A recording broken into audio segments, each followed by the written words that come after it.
Who is Prester John? Who is Prester John?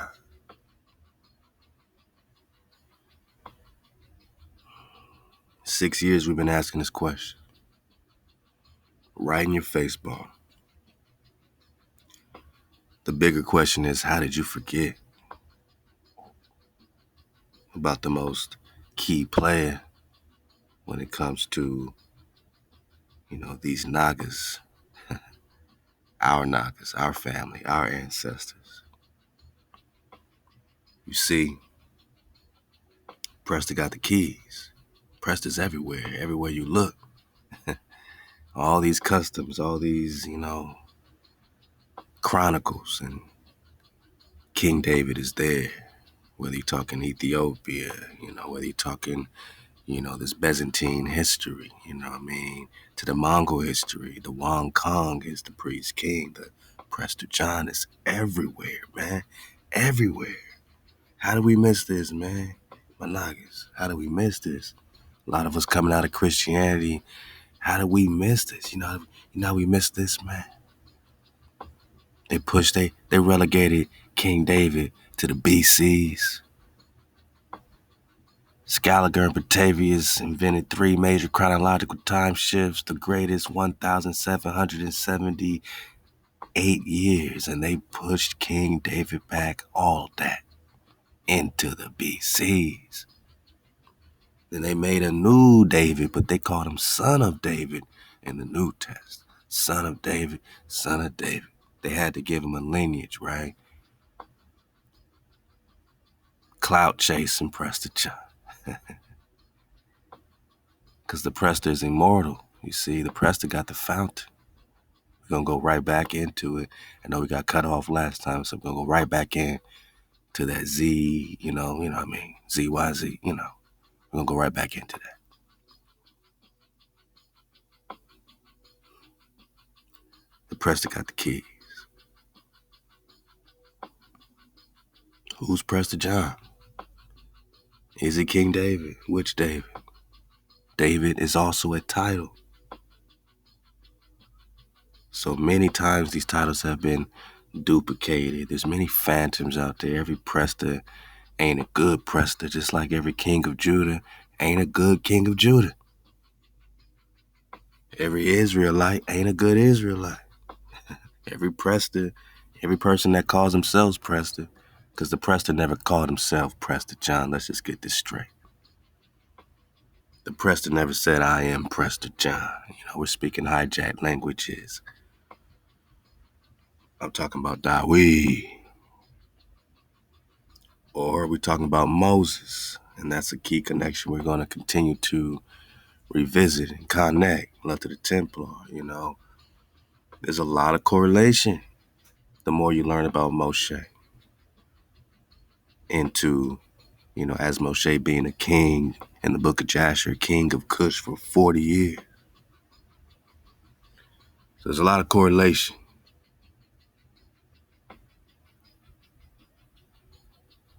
With David as a priest and Moses as a king. And once you get those connections, they start to merge into one person. And I think this is where they were trying to make into the mythological characters like Merlin, and King Arthur and all this stuff. They were duplicating things, what I'm saying? With his Moshe connection with Merlin and his David connection with Arthur. And, there seems to be a correlation with them both as priest kings.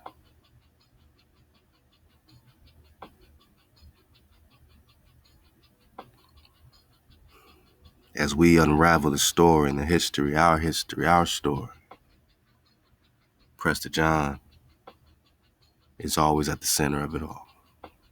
The function, the Holy Grail. The only person Hawa's telling us to search for after we KTC and seek Hawa only. After we get that in line, you don't come over here and skip over the vibration and just say, what's the information? Who's Prester? How do you know he's this and how do you know he's that? Hey, we're gonna surf the wave like we never surfed the wave before. We in a victory lap. We could take our time with this. Only those that, gotta be here. So I want to be speaking on right now. I don't want this to be a overly popular situation. This is not what we're doing it for. I'm over here to speak to the few. I'm over here to speak to the cons, to the Presters, to the function. Who is Prester John? Is he King Soleiman? Let's go. Hey, Aqua Gina got the drop. So this is where we got cut off last time. Let's get right back into it. Connecting the ZZYZX mineral springs. All right. And we got a little bit on this. So get 76, you know what I mean? And that dismount goes right into this. They be hijacking us, man. But they can't stop the drop. They can't stop the flow, and it gets better and better. So let's pick it up from this daily adventures of me and talk about the ZZYZX. And many of us, have been passing this road. We always just think it's a road, like some crazy name for a road, but who cares to research it? You know what I'm saying? Who's really researching the fountain of youth and Prester John, Khandrop? Who's really doing that? So, here we go as Drop Nation.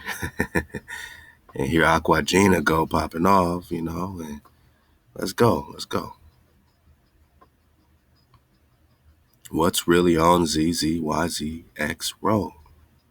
That's a great question. What is really on ZZYZX Road? Last time we got, a castle. Old boy had built himself a castle.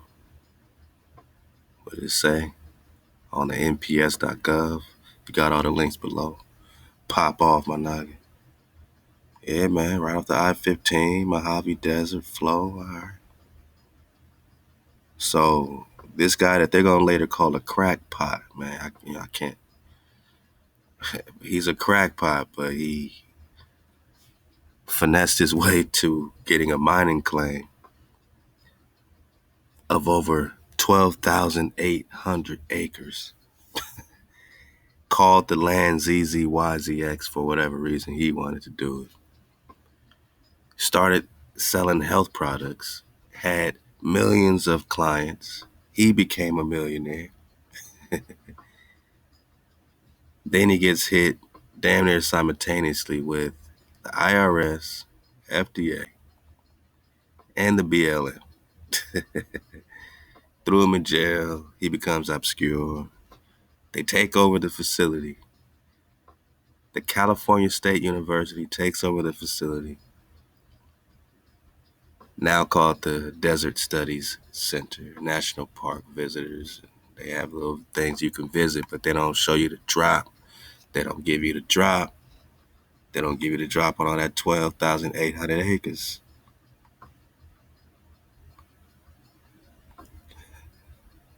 All right, so this Curtis Springer, it's very coincidental. His name is Spring, and we're just talking about these springs, right? This fountain. So he moved to this area, opened up a mining claim here that eventually turned him into a millionaire, but he's a crackpot, they're going to say. Throughout the 1940s, he developed and operated ZZYZX Mineral Springs. So when we passing this road, we have to connect it to the actual springs. All right, these are primary Memsaw springs, love to Yosef the real. You know what I mean? So, I think they call it ZZYZX to make it so fucking, so just so, you know what I mean? Like what that we don't even try to even have a next thought about it. It's just like, what? All right, whatever, man. That's great. I can't even compute. That's like some stuff you can't even compute. ZZYZX. You can't compute that. So you don't try to. And then why would you? It's just the road, right? No, my nugget. It's the springs, man. Aquagina seems to connect us with the fountain. We got that. We read her comment last time. So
Camp Soda Springs. It was later named ZZYZX by Curtis Howe Springer.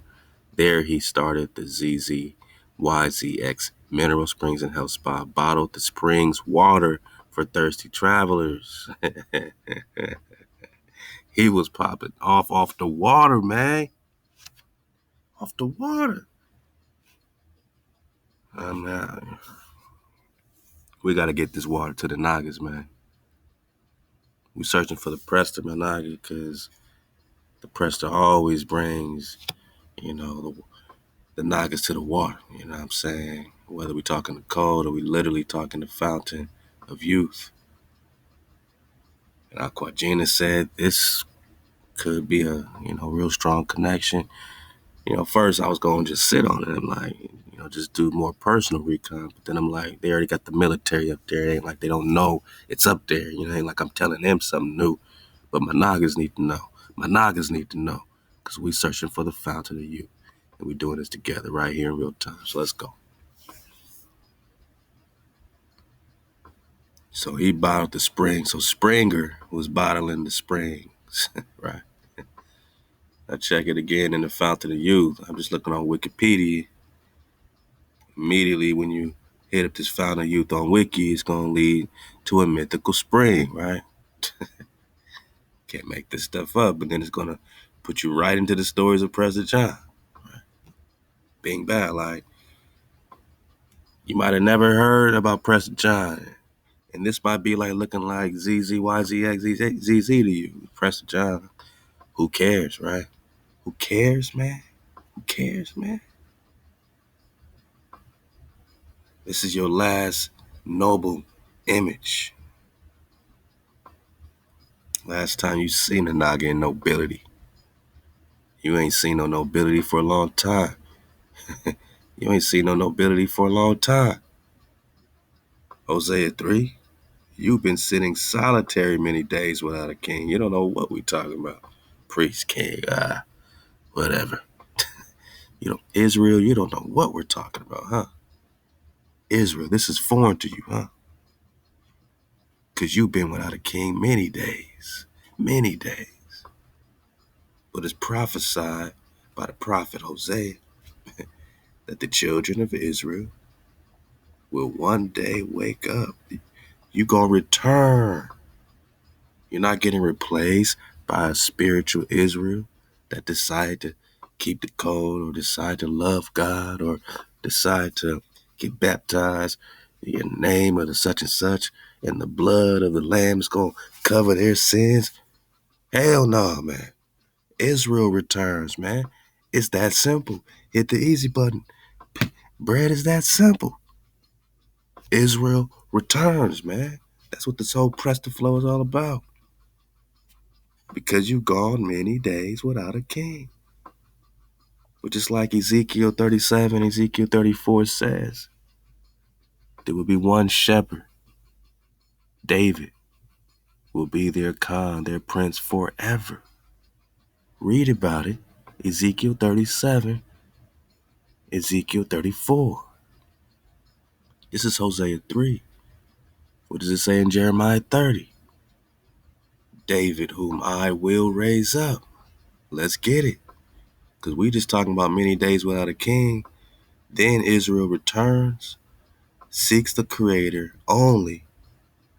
And after you get the code, after you code up with Hawa, then you start to seek David, your king. I'm not putting it in the Bible, in the scripture. And the Christians definitely ain't reading this. And the Jews ain't teaching us this. We, by the grace of Hawa, have been brought directly to it. Because this ain't publicized. This is not a popular scripture. With us it is. With them, it's buried underneath the church, man. They don't want you seeking anyone else but JC over there. They definitely don't want you seeking the Creator directly without JC. If you don't know the Son, you don't know the Father. Blasphemy. If I don't know the Son, I don't know the Father. I'm supposed to seek the Father. I'm supposed to seek the Father. I'm supposed to seek Amah. be right there at her gates like she say to be on Proverbs 8 so we can get that life. We ain't supposed to be, seeking the son of what they call him. You're supposed to seek the creator directly.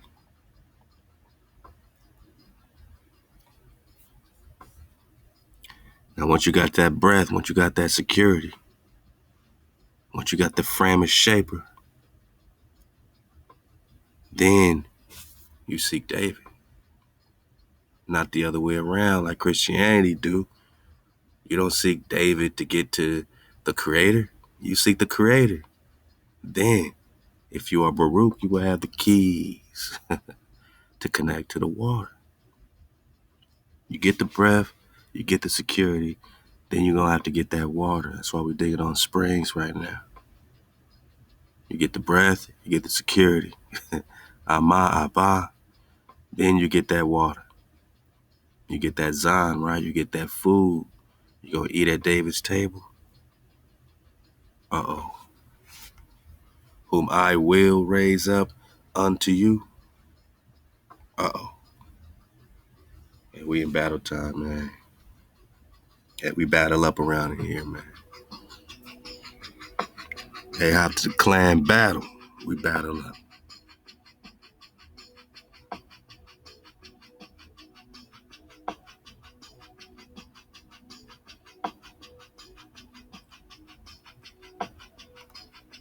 Let's get this. Let's get 1 through 9.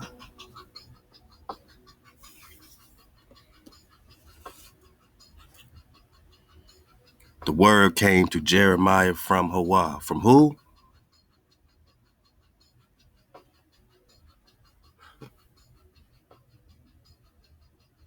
Thus speaks Hawa, the power of Israel. Who? This is, thus says Hawa. Thus speaketh Hawa. So let's go directly to the source. We can't be on no play, man. Not when it comes to something like David. I can't make this stuff up. This ain't my doctrine. I'm reading with you. I don't have blinders on my eyes like many Nagas still do. Your ego is blocking you. Your fear is blocking you. Maybe you just blocking you. But it's time to see clearly. You ain't gotta like the messenger. Just receive the message before it's too late. That thus says Hawa. Write you all the words that I have spoken unto you, unto thee in a book. For lo, the days come, says Hawa, that I will turn the captivity of my people, Israel and Judah. What about Hijack City? Well, that's not a part of the story. That's not a part of this story. Unless we're talking servants, handmaids, whatever you want to call it.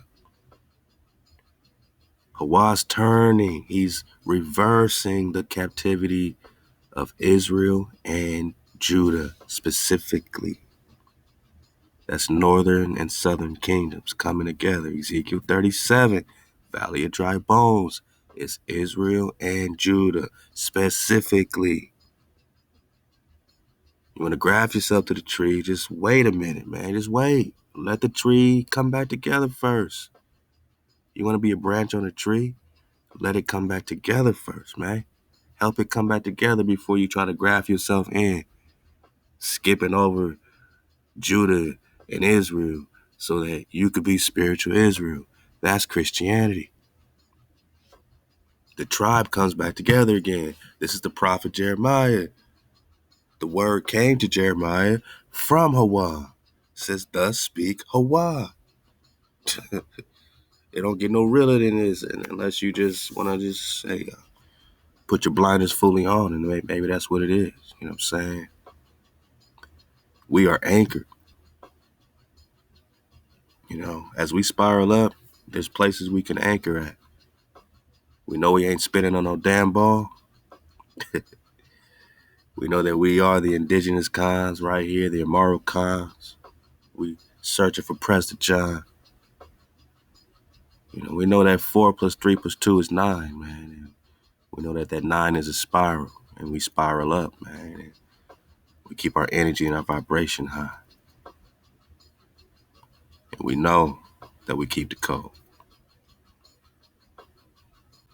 We anchor on all those things, this ain't even no challenge. We know and you can't knock us off of our spiral. You know what I'm saying? You can't prove your Earth's ball theory or spin it or prove gravity. Get out of here. You can't prove we are just only coming out of Africa. That is bull crap. Get out of here. Because we know we in the real Africa, the real Egypt. The old world, ancient world is here, man. We've all been duped. We've all been tricked. You in denial? Cool. It messes up your platform? All right. You afraid of starting over? You afraid of humbling yourself? All right. We know that they put that 440 hertz on us. Since the 30s, 40s, and 50s, everything's been in 440. We know that 432 is the frequency of our pine cone. So we tune up. I mean, this is what we know. Hijack got a back. We know our code is real because ain't nobody telling us that David is going to rise again. We just read Hosea 3 that we searched for Hawaii and King David, but ain't nobody telling us that. Christians ain't telling us this. The Muslims ain't telling. No one's telling us this.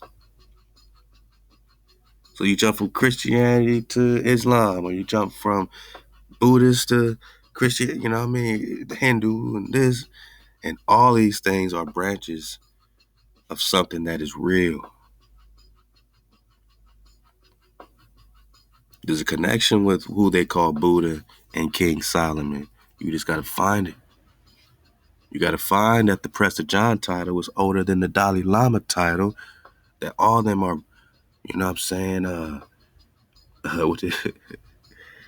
all of them are cloud chasing. Like cloud. They try to get cloud off the Prester name. They all are. Christianity calling that guy son of David. He's getting cloud off the David title. But he's supposed to be an immaculate conception. How can he be of the Davids, man? He's an immaculate conception. How could he be of the Davids? Can't be a son of David. You're an immaculate conception. You gotta choose what you're gonna be, man. If you're gonna be God in the flesh, immaculate conception, then that's what it is. Don't do that and then still claim to be the seed of David. Because the prophecies fit David, that David rises again. Now we're connected with the fountain of youth, connected with Deuteronomy 34. Moses' body is left unabated. He is preserved. It's the Prester hour, man. It's Prester John 77. You think we are some play? Who is Prester John?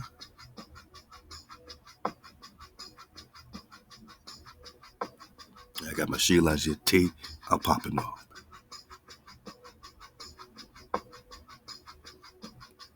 Allahu.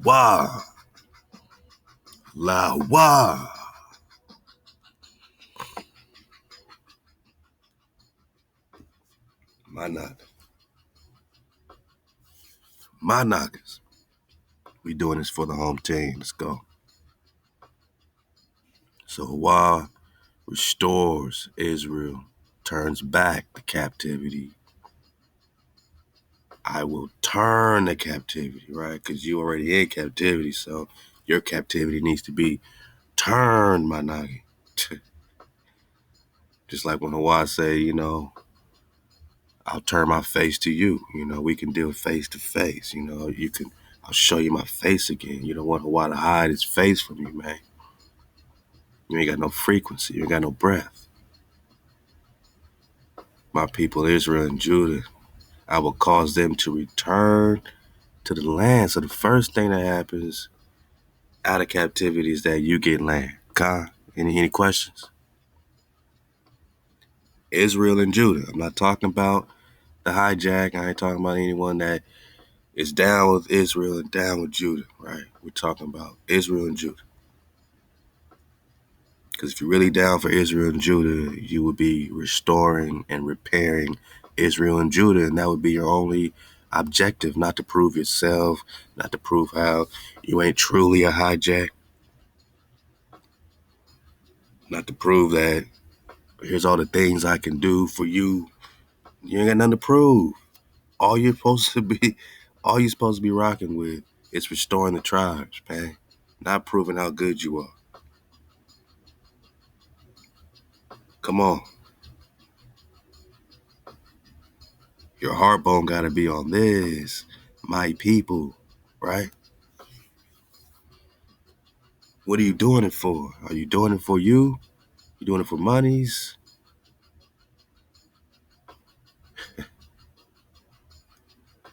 Come on.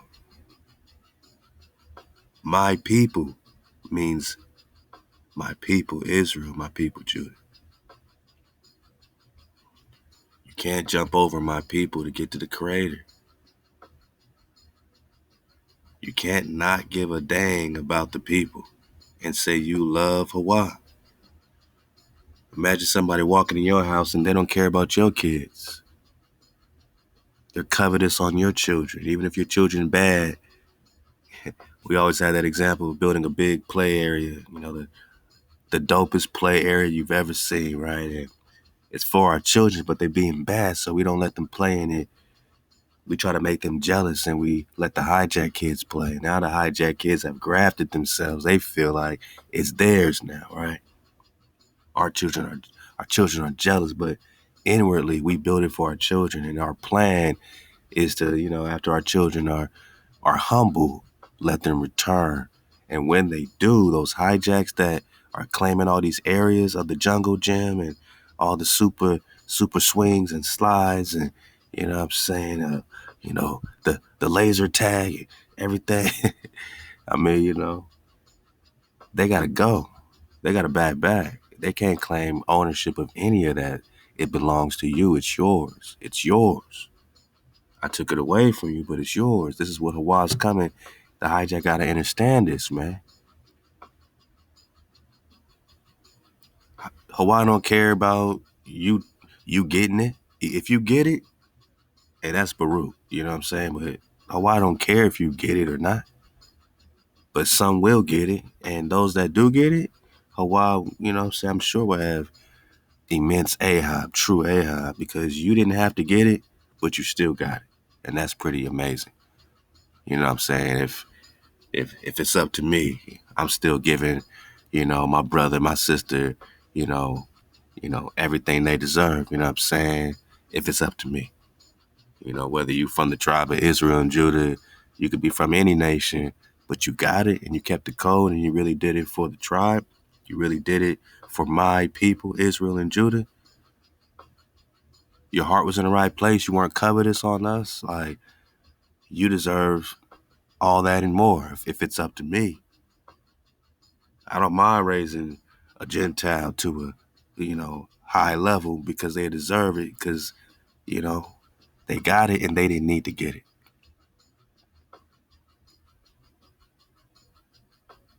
But to think that you're entitled to it, see, that's the opposite frequency.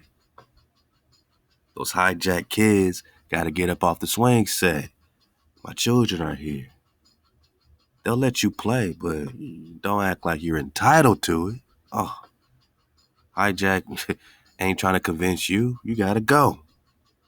Think the hijack, you think you think Hawaii's slowing down to convince the hijack of anything? It's up to you if you choose up. And the hijack ain't looking like one way. Most of the people that, hijacked us look just like us. We know this. So, the hijack could look like anybody. Anybody can get it. You know what I'm saying? But not everybody gonna get it. And these are the words that Hawah spoke concerning Israel and Judah. For thus says Hawah, we have heard a voice of trembling, of fear and not of peace. Ask you now and see whether a man does travail with child. Wherefore do I see every man with his hands on his loins as a woman in travail, and all faces are turned to paleness. Alas, for that day is great, so that there is none like it. None is like it. And it is a time of trouble unto Jacob. Right? That's the 12 tribes of Israel, right?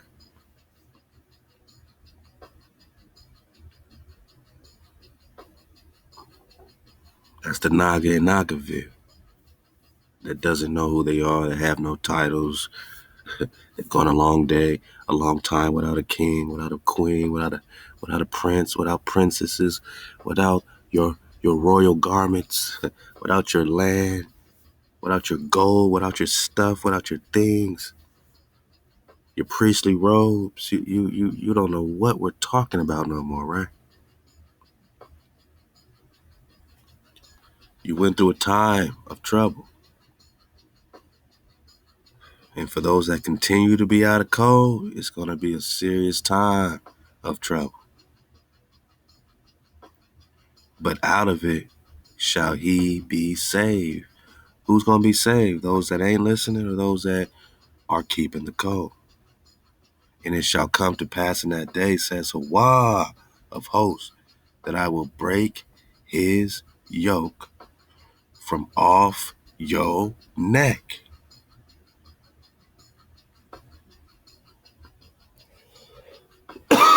Ain't nothing like the feeling of that yoke coming off your neck, whether you been behind the wall or been on probation or whatever the case. Like, finally got him off my neck bone, man. Having to check in over here and do this and do all this extra stuff. But that yoke can come in many different forms and ways. And as a tribe, we're breaking it by keeping the code, by being KTC. I will burst your bands so we could fly again, my nigga. And strangers shall no more make him their bondman, their slave. So though these strangers come into our hoods and our communities and we got to pay them for everything, and, everyone's taking advantage of Israel. Everyone's taking advantage of Judah. Everyone's taking advantage of Jacob. And even though it's a time of trouble, out of it shall a Naga be saved. But you got to save yourself by KTC. But the stranger shall no more make you their slave, man. You'll be the head and not the tail, Deuteronomy 28. And they shall serve Hawah. Bang, here we go again. No middleman. You served Hawah directly. And David their king, whom I will raise up unto them. I'm not adding anything. I'm reading it with you. How long have we ignored this? Who, oh who, is Prester John? Who got the fountain of youth? Huh? Let's go. Did a black man discover the fountain of youth? He said he took 6 baths in the fountain of youth, turning back to the age of 32. Him and his whole entire tribe, they were over 500 years old then in 1165. Others say Prester John was 1,200 years old, going strong. He got the fountain, he got the water, he got the springs. But make no mistake, Hawah said, I will raise. I will raise. I will raise.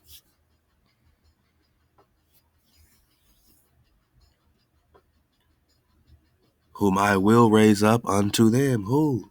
David, their king.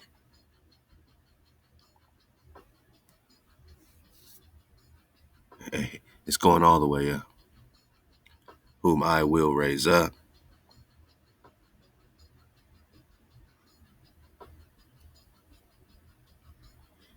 So Managa, be not dismayed.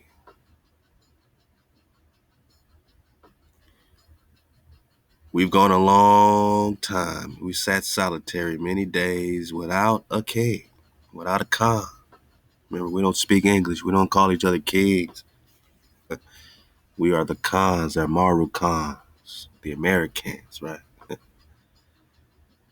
The king, the prince, the princesses, the sacrifices, our pillars, our efforts and teraphims. But afterwards shall the children of Israel return, seek Hawa their power, and David their king. I gotta get it like it's the first time. I know my Nagas, we like to, make sure we see clearly. I like to slow it down, I like to read it like I never read it before. 'Cause that's how beautiful it is. I don't want to take it in vanity. I don't want to take this in vain. I gotta slow it down. Because only after connecting with Hawa and David shall we come trembling unto Hawa, our Creator, directly, into His goodness in the end of days.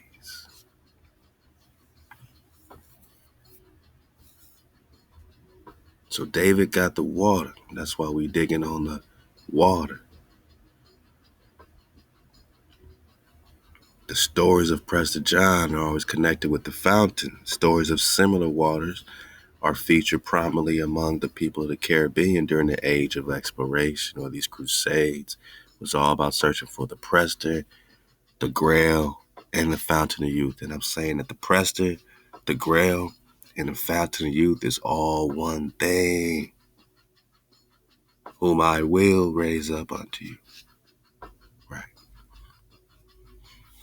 The Prester, the Grail, the function. The Grail is a function. It's not just a cup that you drink in Christianity. You drink the cup, the Grail. Now you drink from the from the water. You drinking from the water. The Grail is the fountain. The fountain is the Prester. The mythical spring, right? Based on these many legends, explorers and adventurers look for the elusive fountain of youth or some other remedy to aging, generally associated with the magical waters. These waters might have been a river.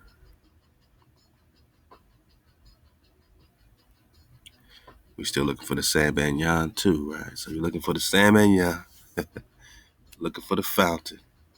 Could be a river, a spring, right? We're talking about soda springs and all this over here in California.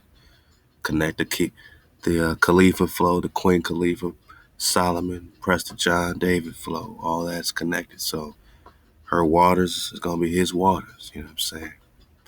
A spring or any other water source said to reverse the aging process and to cure sickness. So you got they don't want us to find the water because they can't even talk tenderoni on us no more, right?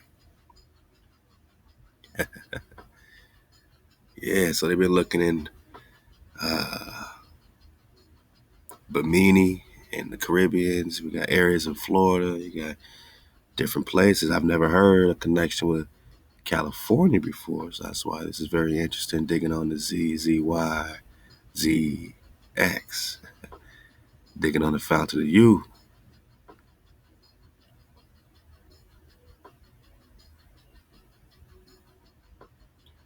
Let's dig on this. It says, a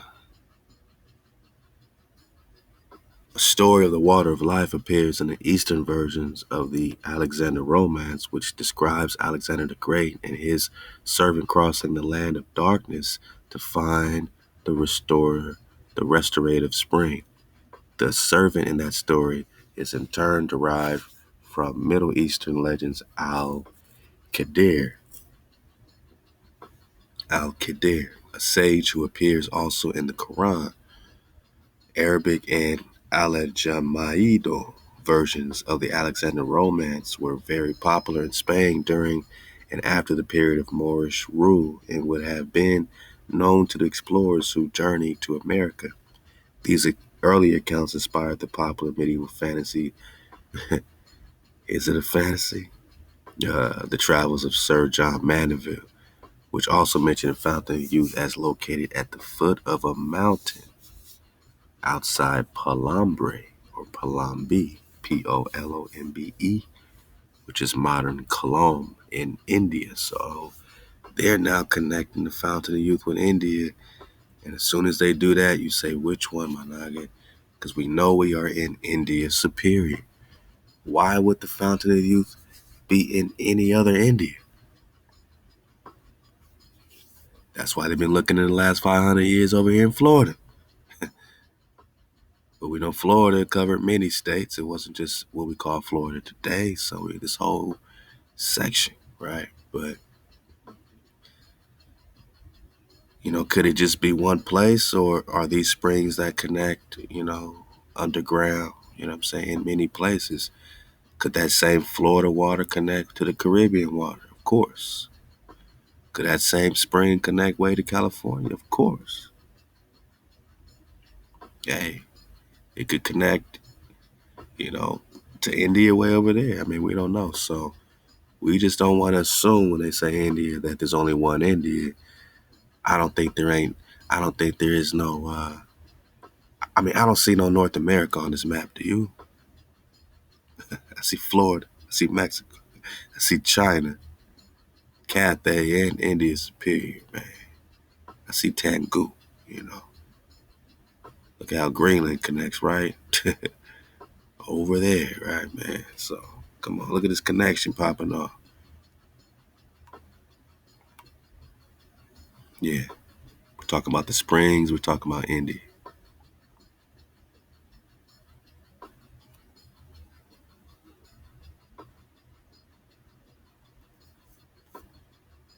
So they said the Fountain of Youth is located at the foot of a mountain outside Madam Kalam in India. Kalam, Kalau, Desinganadu, ancient seaport and city in the Malabar coast of India bordering the Lakshadweep Sea, part of the Arabian Sea.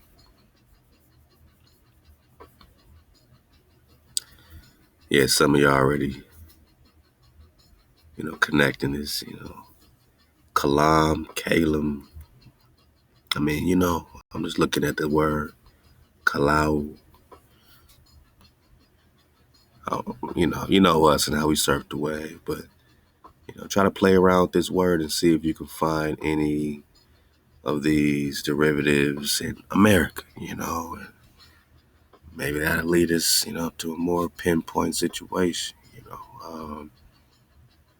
we could do that for fun, man. It is a victory lap. It is a victory lap. Let's go. So we talk about this spring, right? So he's bottling the springs water over here in Camp Soda Springs, popping off the ZZYZX Mineral Springs, and his name is Springer. Come on, man. The spa ran for about 30 years in the middle 1900s. Now it is a desert studies center. So they built a studies center. University owns it.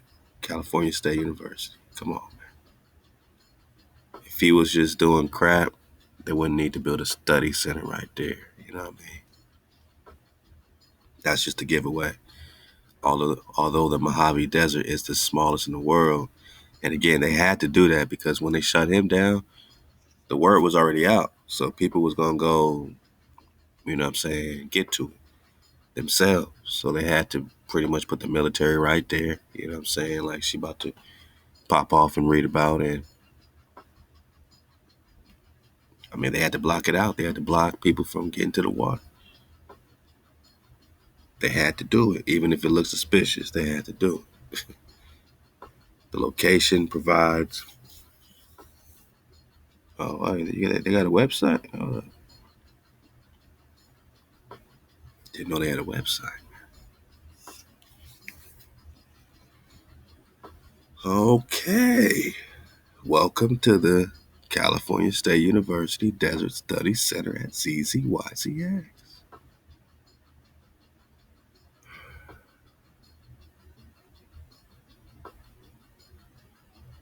So certain grounds remain closed to the visiting public. This is my point.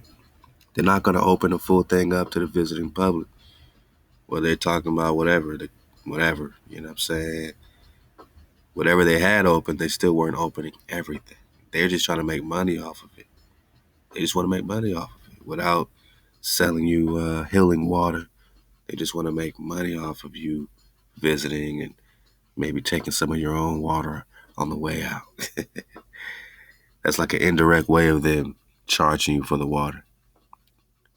Just like he was charging for the water and became a millionaire. Now they can charge for the water, but without charging for the water, they just say, "Hey, price of admission to this national preserve is $45." Well, that's the price of the water they just sold you because they know you're gonna scoop some water up on the way out. You know what I'm saying? Hey, these guys, man, it's a very crafty guys, man.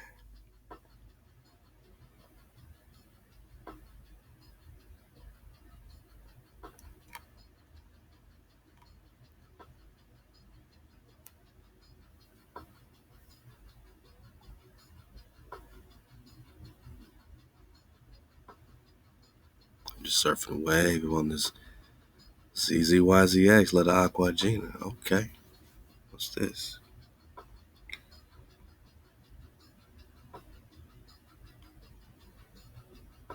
Ecosystem exploration, member station. Man, I'm like a kid in a candy store. They dropping videos, live from the situation. CZYZX.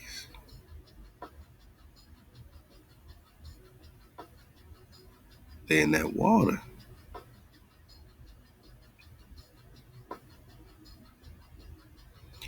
So this place has a whole ecosystem, man. This is a very unique spot right here, man. You want to click on a couple of these? I know we popping off. It's very interesting. Freshwater pond.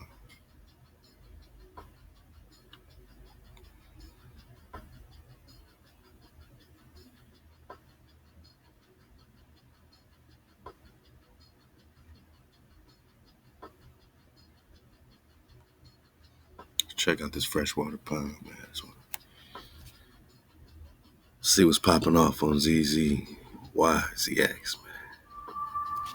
You see, man, dodge all the hijacks, man. Dodging all hijacks. 3, 2, 1. Let's go.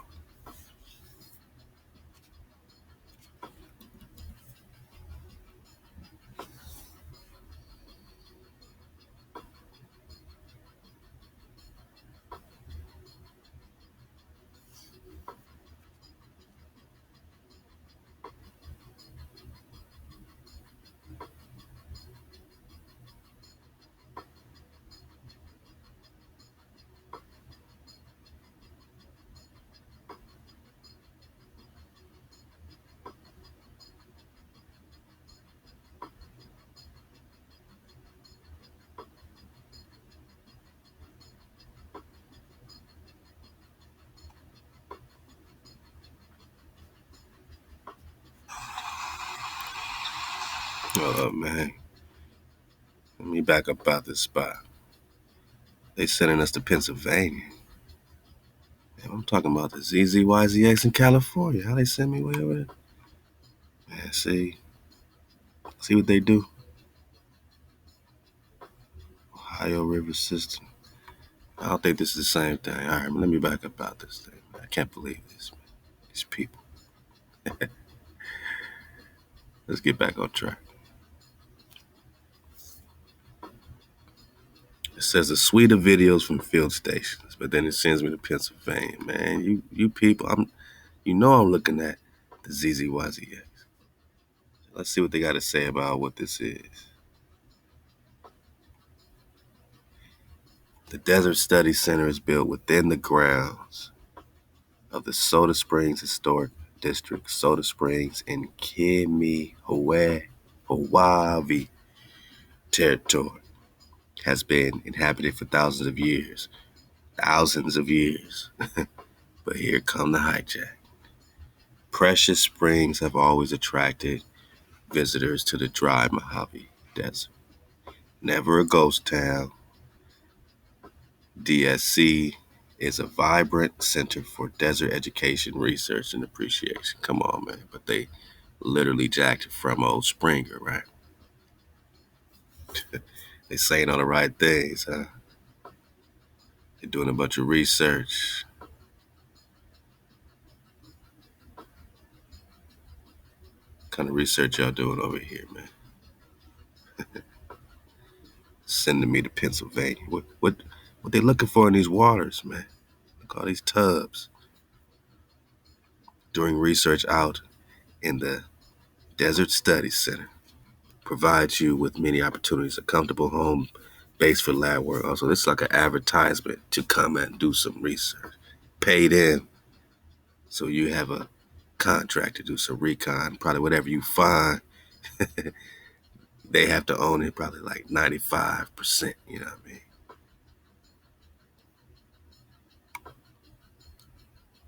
Obtaining permits, there you go. So you got to pay them to come recon.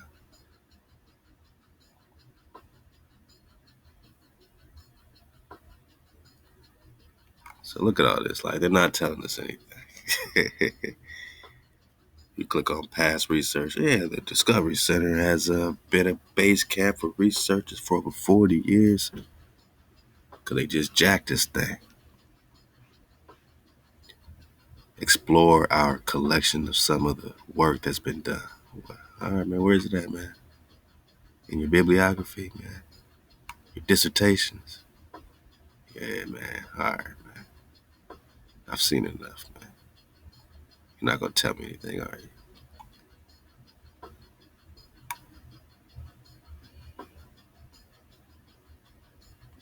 Oh, this facility has housing for 75 people. That wouldn't be that two-story castle that Springer built, right? As well as meeting rooms. Didn't he say he had some presentation rooms, or, you know what I mean, lecture rooms? He already had the lecture rooms, classrooms, laboratories. He already had this stuff. Didn't he already have a library? Did he not already have a library? But now these guys got his library and his natural history collection.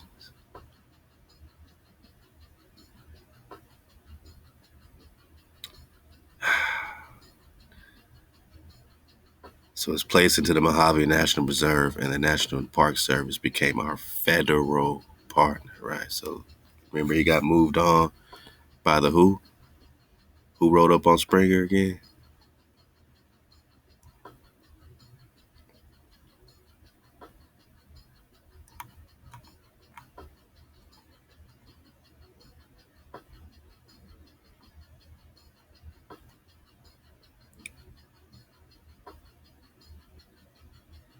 He was also accused of tax evasion by the IRS.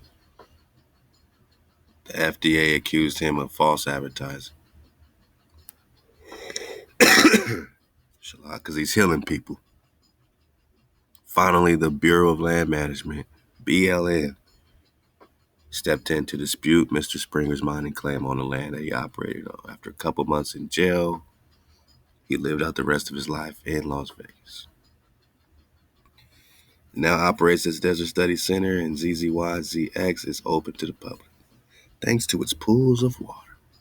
One of the best birding locations. Come on, man.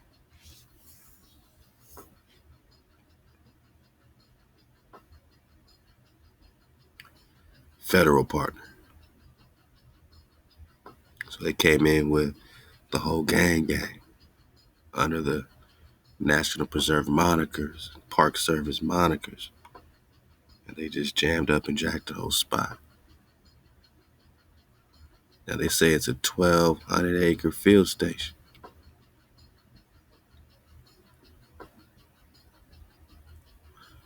We're going to read about how many acres they had.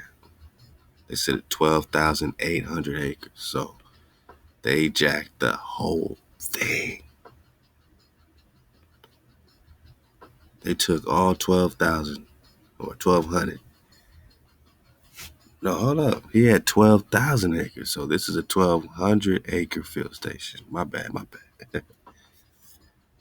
So what did they do with the other? 10,000, 11,000 acres?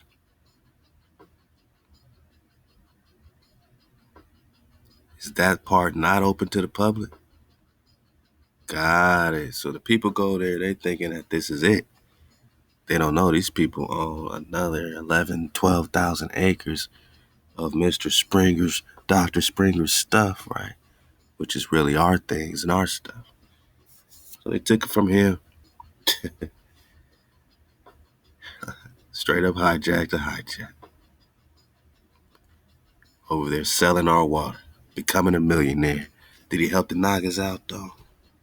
Nah, man. He took our water and did his own thing. He was hiring people off of Skid Row to come help him do stuff up there. So that's pretty commendable. He was helping the homeless.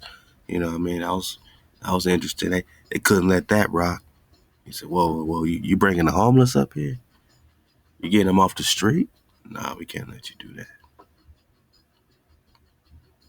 1,200-acre field station. Okay. One more thing I want to look at over here. If they put anything on their history section.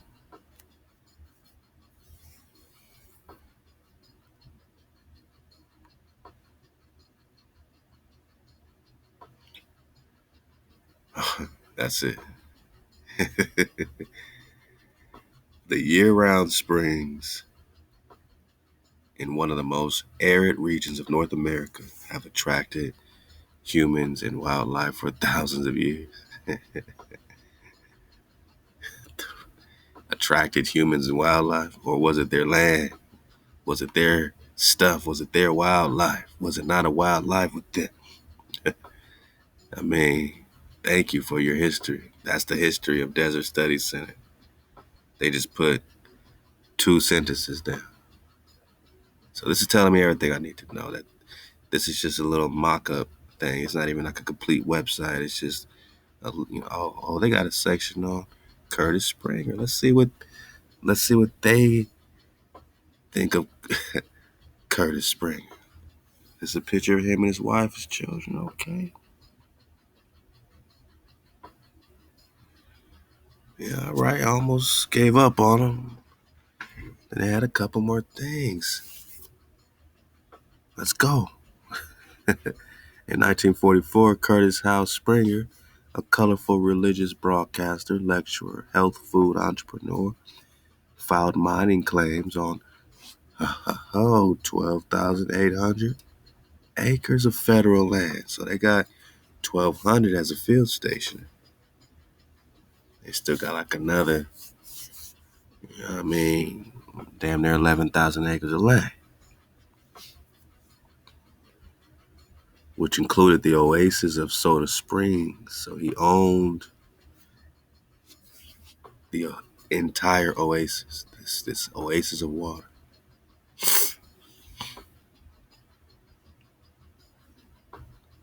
There he built a rustic spa resort, ZZYZX Springs, where his guests could soak in the mineral water in a cross-shaped pool.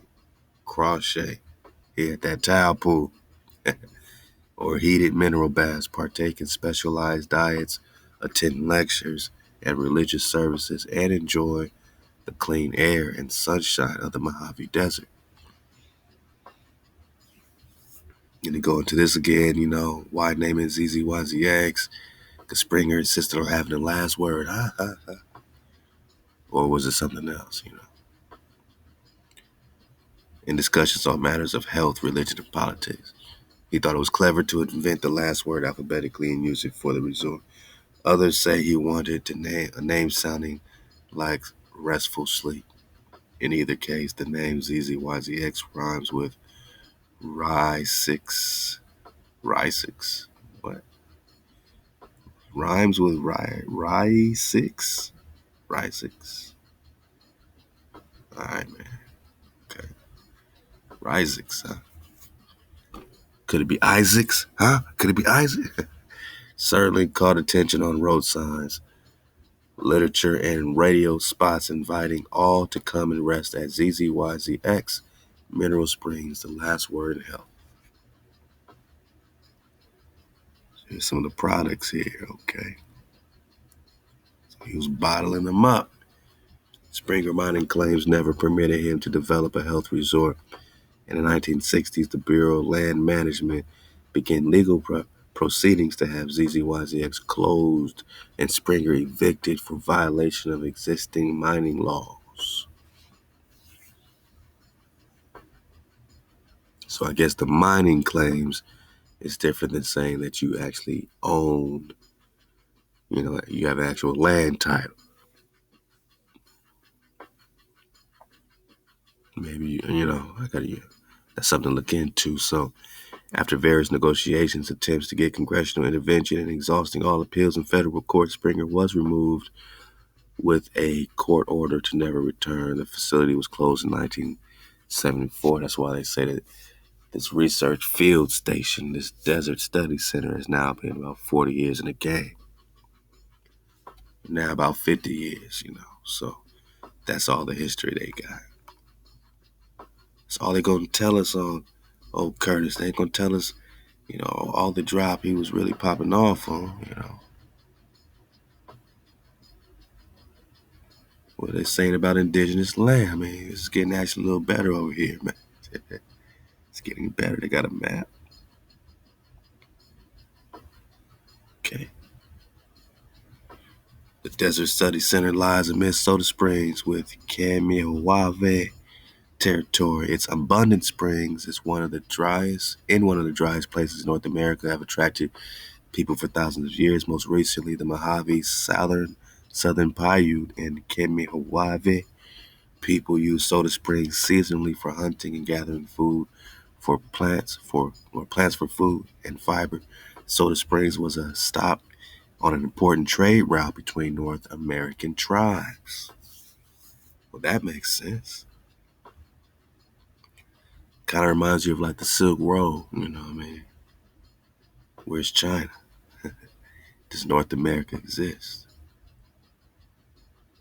So before you get caught up in this Native American situation, just think, does North America exist? And if we're just talking Asia, then you might start seeing clear. If we're just talking India Superior, the connection with this Mu and Lemuria and Atlantis and these sunken lands, or lands in which the water hasn't fully receded after the deluge. Well, might be leading us directly to Soda Springs, love the Aqua Gin. Between the Southwest deserts and California coast, man, all that is what? Where's the Southwest deserts? Hold up, man. We're just talking about the Prester, man. Hold up, man. Where's the Southwest deserts, man?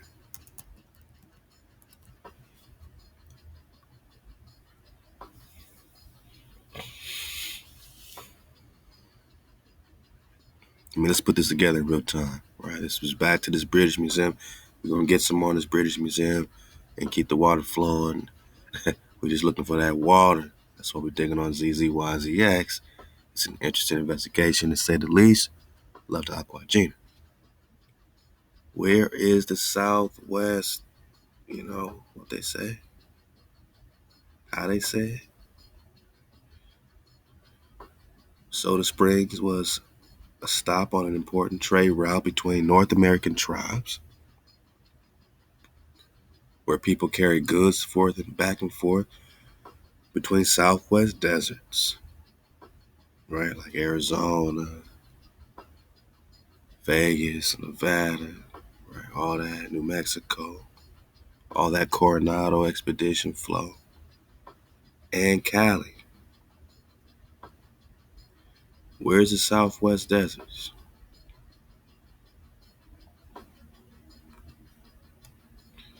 If this is South America, Managi, and if this is Cuba, and if this is Mexico, then Managa, this is supposed to be North America.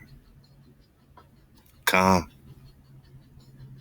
But you don't see North America. America's here. This is India Superior. Yes, you are the Amaru Khan, if we talking titles. But all this is the land of the Khan, and this is specifically the land of Prester John. And it's written in your face bone in the British Museum in the year what? Let's read it together. Outline copy of MS map in the British Museum showing connections between Marco Polo's Asia and the new lands. So Marco Polo's Asia is over here, right? But it's connecting to these new lands, right? Where the Strait of Anion would be right here in the Southwest deserts, where the Prester is, in India Superior, Cathay, Mexico, Prester John. Southwest deserts is all that. Grand Canyon, all that. And so this was an important trade, important crossing, important part, man. This is why they building desert study centers on top of it and military on top and got the BLM involved and everybody. Like, it's all federalized, national park, national preserve. But it's called ZZYZX. You would never even think to go there, man. Come on. We're talking Colorado. Soda Springs is along the main path from the Colorado River Valley to the transverse ranges in the coastal plains. So I'm just saying, man. I'm just saying, man. This is what they did. This location provides opportunity to study many aspects of biology, archaeology. Whoa. Why archaeology? Ecology.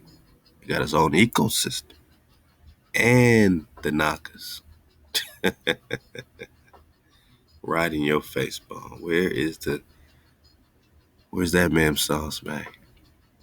Where's that water? We gotta dig on Lake Twindy. Was it created by a dam too? California fan palms reflected in Lake Twindy in the compound that we found at the end of ZZYZX. Now this looks just like them bodies on bodies, man. Man, let me find out this is a man-made lake, man. Let me find out you a man-made lake, Lake Twindy.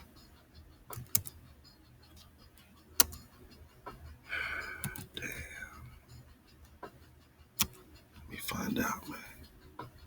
Oh, damn. Oh, damn.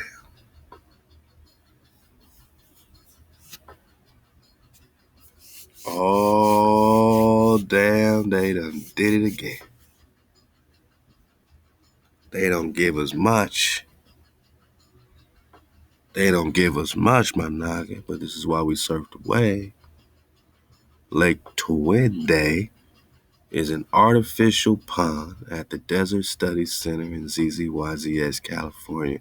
It is inhabited by introduced mud hens as well as the endangered Mojave Tui cub, whatever that is.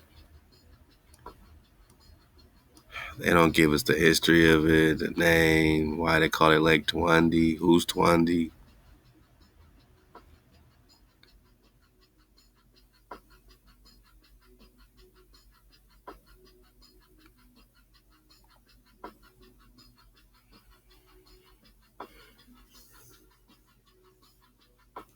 Man, I'm on the hunt right now. Aqua Gina got me on the hunt.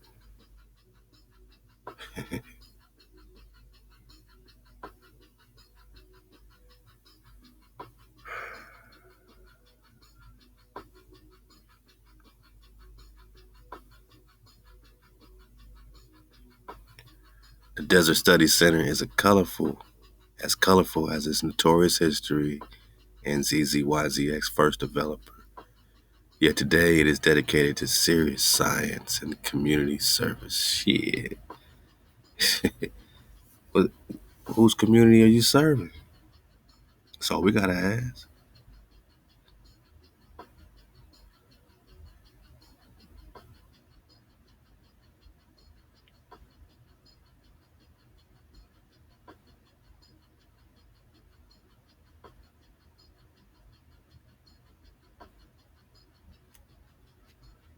So the resort began its shift to becoming a scientific resource in 1974 when the notorious Curtis House Springer era ended and Cal State San Bernardino biologist Dalton Harrington first proposed the concept of a desert studies center on the site.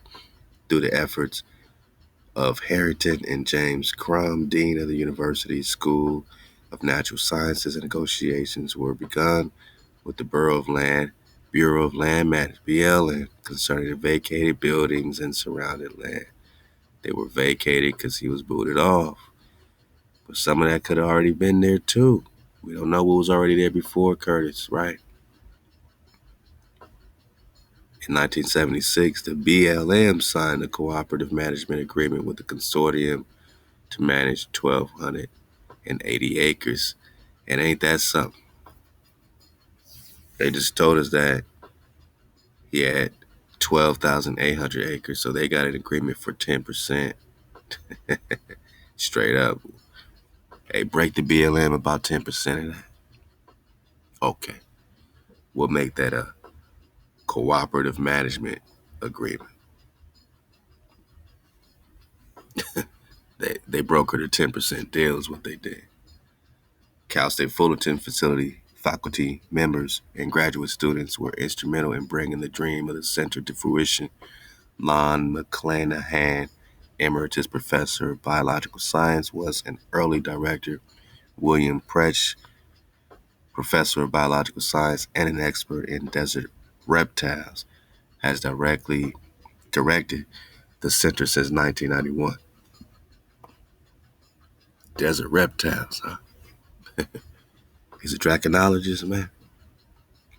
Last spring, Interior Secretary Gail Norton appointed Pretsch to the BLM's Desert District Advisory Council. They need some advice about how to deal with these desert reptiles. They got, oh, we might have to free Phineas, huh? Is that what you're saying? Did they move Phineas over here, man? I'm just trying to connect the dots. Desert reptile expert becomes the Desert District Advisory Council? Okay. Okay.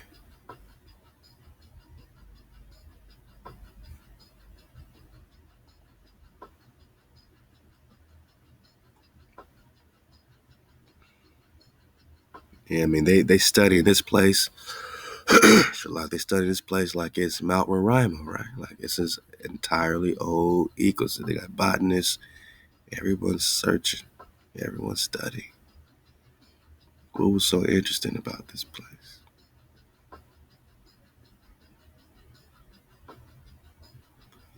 They launching Mars rovers. Ain't that something?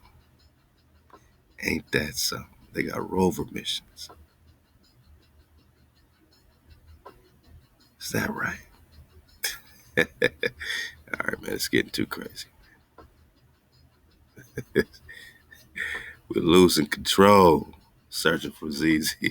YZX. They got Mars rover missions popping up, huh? Okay. Lake Tawandi, man. Artificial pond. Managa, you already know. You already know there's something under here. They give us two sentences in Wikipedia. Okay.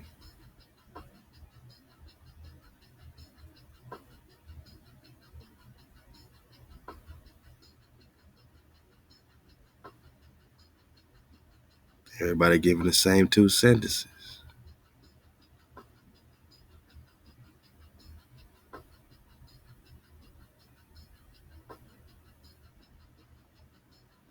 Okay. See what we saying over here. GeorgeWright.org. We're searching for stuff. Okay, so we might have some better history to dig on, man. And you know the investigation continues, man. I'll get this and maybe a couple other ones, and we'll keep the water flowing in a search for the fountain of youth. The most interesting, true to life story you probably heard in a long time with this Mineral Springs ZZYZX situation, man. And it's a lot of cover ups, like the sister said, military cover up all over this place. Let's get it bigger.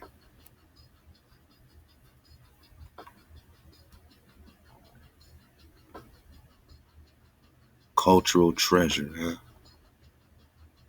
Endangered species aquarium. We got experts on desert reptiles popping up for the endangered species. Human use has been documented at Soda Dry Lake back to the early predecessors of the Mojave and Kemehueve native peoples who occupied the land when the Spanish explorers first explored the area early in the 19th century. So in the early 1800s, they're saying they rode up on the Mojave and them. Now, how long have the Mojave and those particular people been there? Were they there in the, 1500s or 1200s or, 700s? That's a discussion for another day, but they ran up on so-called native people, right? So Soda Springs lies in the traditional range of the Kemehueve, who likely used and modified the area in pursuit of their hunter-gathering economy. Trade routes existed between the coast and inland to the Colorado River and beyond for almost as long as humans have occupied this continent. These routes depended on reliable springs, spaced no more than a few days' walk apart, and Soda Springs has long been a reliable oasis in a dehydrated expanse. The first written record of Soda Springs comes from the journals of Jedediah Strong Smith. Jedediah Strong Smith, okay. Written in 1827 when he crossed Soda Lake on his way to Mission San Gabriel. Smith was an first American citizen to enter California by land. Smith was the first American citizen to enter California by land. First hijack to enter California by land, is that what they say? So, man, they just got here, man. It looks like y'all just got here, man. Y'all just pulled up, huh? In the 19th century, y'all just found us here in California. He crisscrossed the western half of the North American continent by foot and pack animal from 1822 until he was killed by Comanches in 1831. In his journal, Smith wrote of his Soda Lake sojourn. I came to border of a salt plain, and at this place found some holes of brackish water. The water was in holes dug about 2 feet deep and quite brackish. Making some new holes, I found the water some better. The U.S. Army followed on Jedediah Smith's heels. Here comes the Army. The military was called in right away. Various government, and in particular Army surveys, were conducted in the 1850s. Lieutenant Robert S. Williamson provided one of the earliest written descriptions of Soda Lake in 1853. Lieutenant Amiel Weeks Whipple gave Soda Lake its name in 1854. So it's not called Soda Lake. Whipple gave it the name Soda Lake. And in 1857, Edward F. Beale laid out a wagon route through the Mojave Desert for immigrants bound for Southern California. This route would eventually become known as the Mojave Road. Numerous massacres of these immigrant parties by the Mojaves led the Army to establish a permanent post in 1859. So they weren't on a play. They wanted to be hijack free. Then the Army started posting up there in 1859. That's why I said I don't mind talking about it. They've been known and they've been popping off over there for damn near 200 years, man. So at Fort Mojave, near present-day Needles, shortly thereafter, they established a camp, Soda Springs. So then they had Camp Soda Springs, dubbed Hancock's Redoubt, for Winsfield Scott Hancock, the Army quartermaster in Los Angeles at the time. The Army's presence provided a buffer between the immigrants from the East. Who are they calling immigrants? The immigrant calling you immigrant. Crazy talk, man. And dispossessed natives. Why are they dispossessed? Why are they moved? Why are they hijacked? So the immigrant calls other people immigrants and dispossessed natives that you kicked out their homes. California miners also traveled the Mojave Road on their way to Colorado River in 1861. During 1867 and 1868, the Army established Soda Station and Fort Soda, an Army outpost at Soda Springs, subordinate to Camp Katy. From Soda Station, the Army provided escorts to the stages and U.S. mail carriers along the Mojave Road. After the Army withdrew in 1871, Soda Station and other similar posts were sporadically manned by civilian station keepers. The early 20th century brought mining, railroads, religious colonization.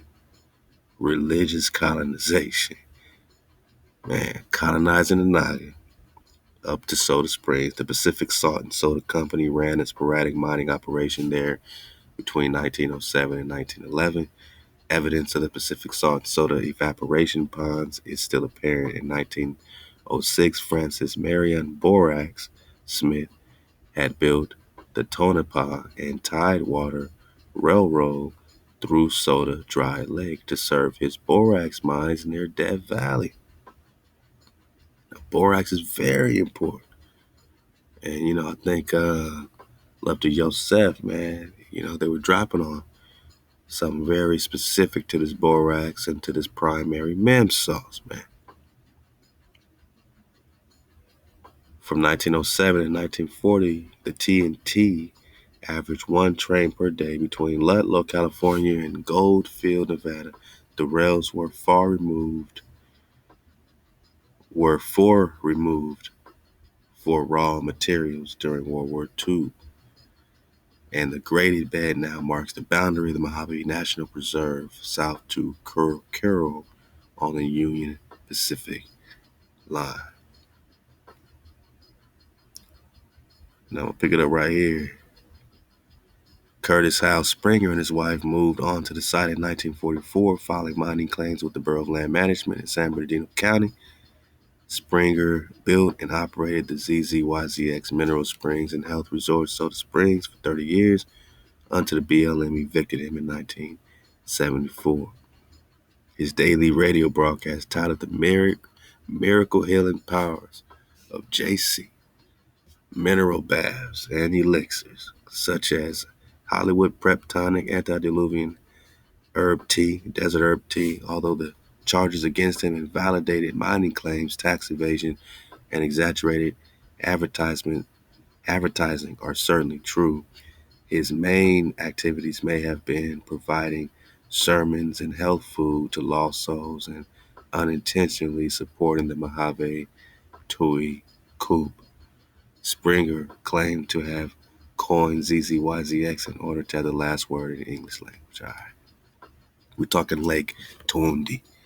Springer excavated an artificial pond in about 1955 and called it Lake Toowoomba. So they're saying that he named it Lake Toowoomba. And he carved and excavated the pond himself. Huh? He stocked it with minnow-sized fish that lived in the small Limnacrine spring nearby, now called MC Mojave Cube, CHUB spring. This spring is natural but needs occasional clearing of cattails and sedges to maintain open water. Springer also enlarged a water-filled mine shaft near Lake Toowoomba that became known as Three Bats Pond and later West Pond. One version of the story is that Springer enlarged West Pond with dynamite to mine gold. So he's over there mining gold his damn self. Another version holds that he was constructing a swimming pool, given that Springer needed to pretend to be mining in order to hold on to his claims, and that gold he was mining actually came from the purses of his guests. The truth is possibly somewhere in the middle. The fish population in West Pond was killed in 1984 when water conditions became too bad. All right. Then they evicted him.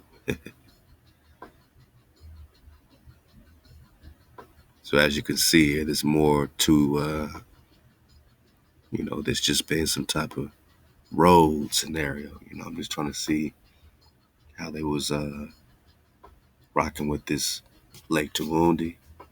The Tui Club or Cube was listed as endangered by U.S. Fish and Wildlife Services in 1970 and by the state of California in 1971, in addition to the original population in MC Spring and the population introduced in Lake Toowoomba.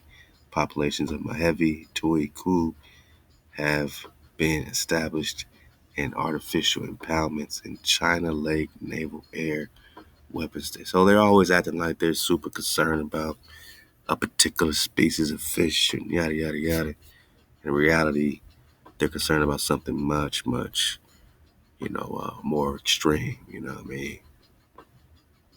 Antarctica's always talking about, their research stations and research, and we don't get none of this research. But they're researching something much greater when you talk worlds beyond the pole.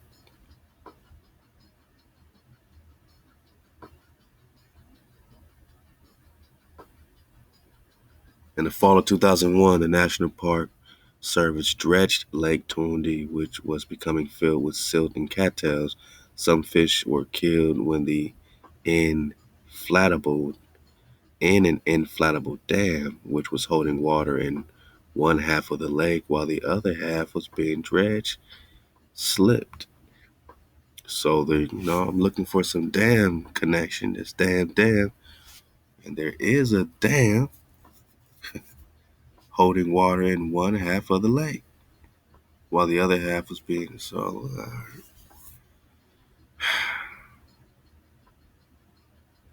Wanaga, did they flood out some stuff? Whether it was Springer, whether it was the government when they came in, and they say, "Oh, he made a lake here, just to put some fish in it,"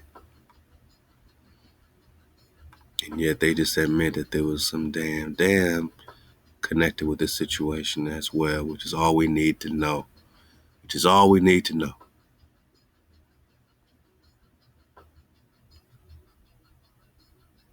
What happened?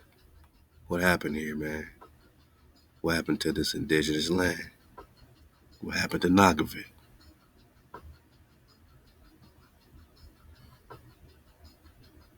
And did a black man discover the fountain of youth? Yeah, Springer couldn't capitalize for too long. He made his millions.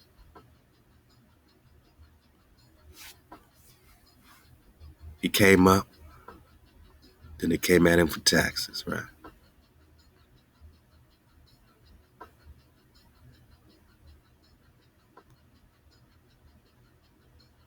Come on, man. So I guess that's all they really had to share about this ZZYZX. And I did drop a couple of other links. Love to the family checking in the drop chat box. Fat Con still popping off. Aqua Charmaine, what it do? Let's see, did we check this one out yet?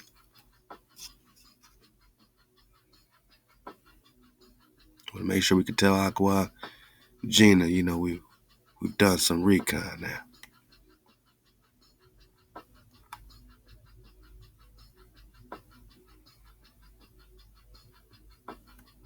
Dodging all hijacks, man.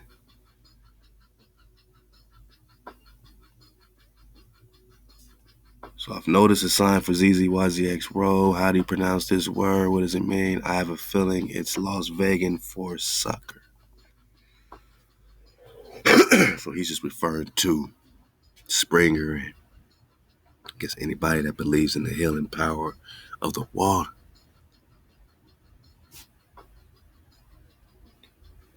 Dry lake bed, freshwater source used by the local Indians.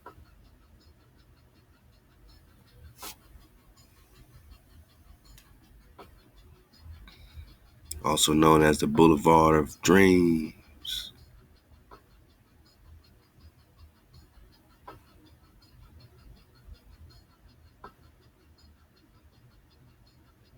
All right.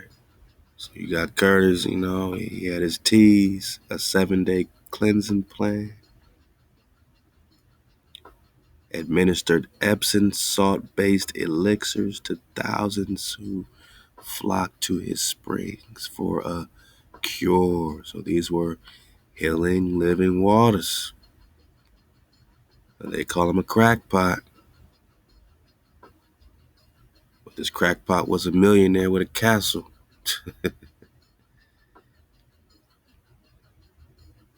The FDA caught up with him in the 1970s, gave him some jail time. Springer died in relative obscurity.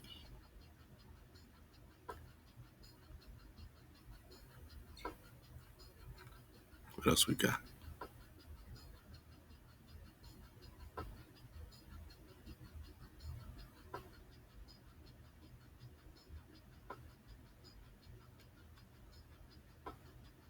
Hey, Ty Bazan is dropping that drop. That 1492. This is all we're talking about, Agua Ty. What really happened to the indigenous land?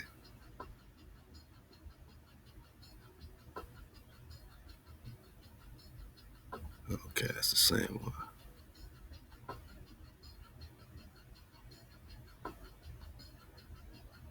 All right, so we got a few things that we can now connect. Although there's a lot more cover up and connection, and we get this even going on their website as to these springs, and that's all we're talking about is the springs, man.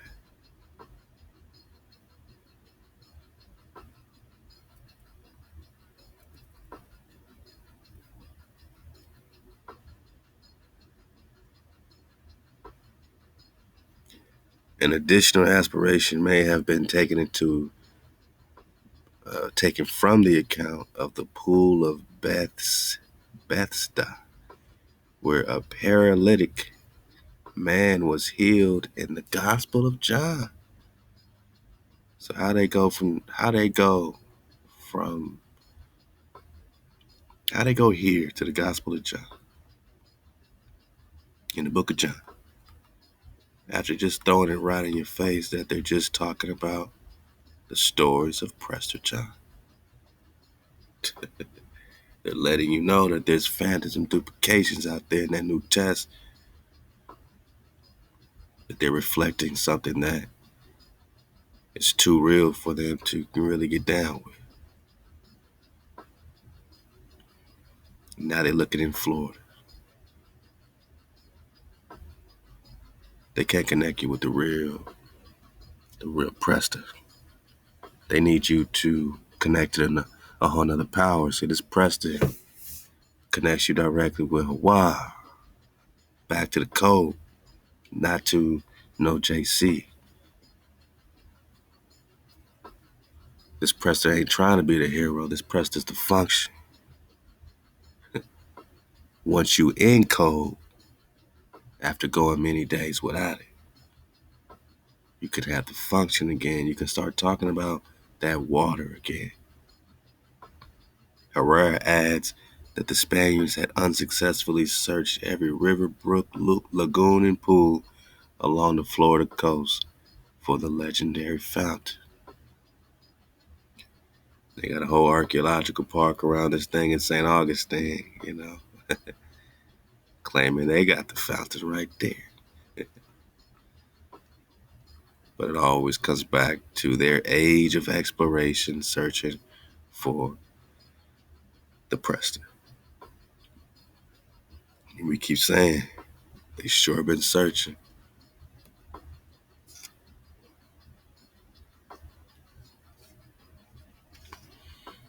This is the search for the Grail, for the fountain. We're talking about an immortal Khan.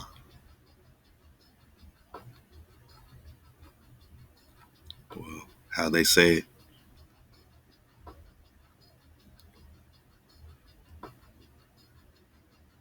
Silverberg argues, for he was immortal. It said Europeans, Europe's difficulty in making contact with Prester John was of no moment, because they sure had difficulty making contact, searching for 500 years. Then they make contact with us, and only in the last 500 years start looking for the fountain of youth over here after making contact. He was immortal.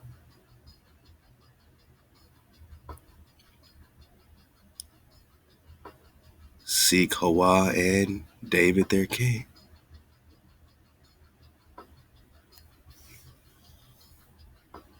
Sounds immortal, whom I will raise up unto them. Therefore do not be dismayed, fear not, O Jacob, my servant, says Hawa. Neither be dismayed, O Israel.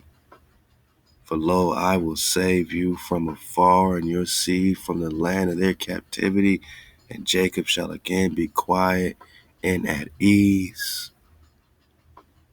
No hijacks allowed. Who is Prester John? Who is David? Whom Hawa will raise up unto us?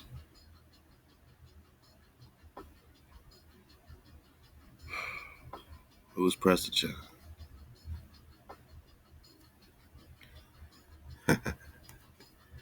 Let's continue. We got a lot to continue with. I said I want to get on these Templars, love to the Templar. So I think that's a good place to continue.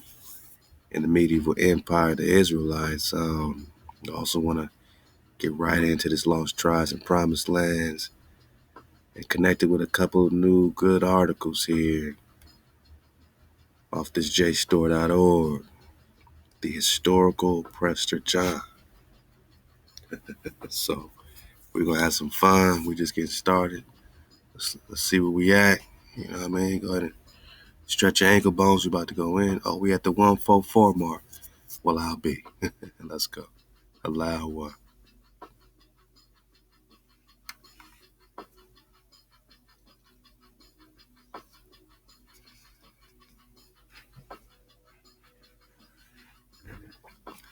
Yeah, that ZZYZX got me popping off. Like, what, Gina, you did it again.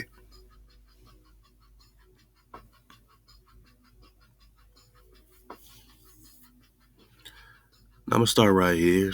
This is July 1953. Like I said, we popping off with the Templar.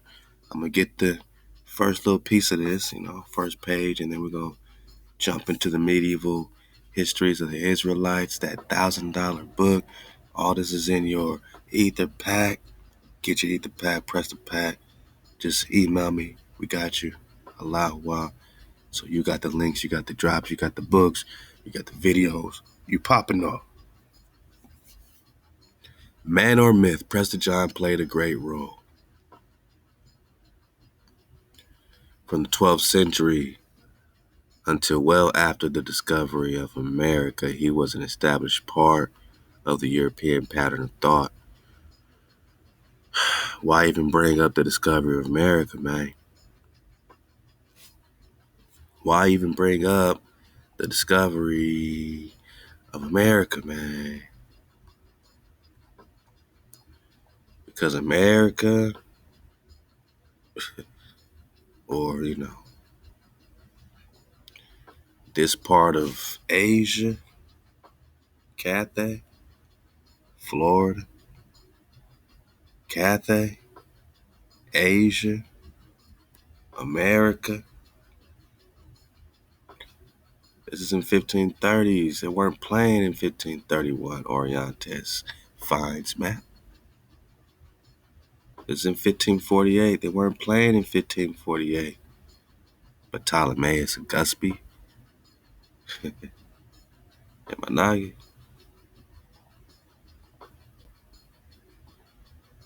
This is in 1530. They weren't playing in 1530. You see the correlation?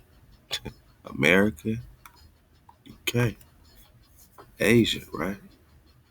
So their discovery of the New World is really their discovery of Asia, where Genghis Khan was popping off at for real, where King David is popping off for real, where there's a more and more war popping off, Israelites on Moabite and everything else popping off, right? Everything's happening. It's all happening right here.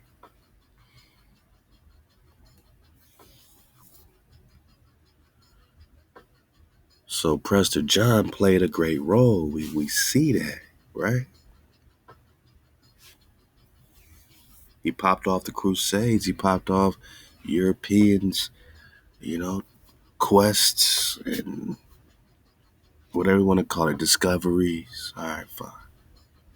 What do you discover?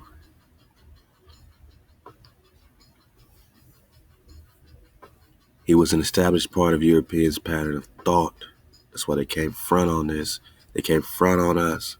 They came front on Prester John.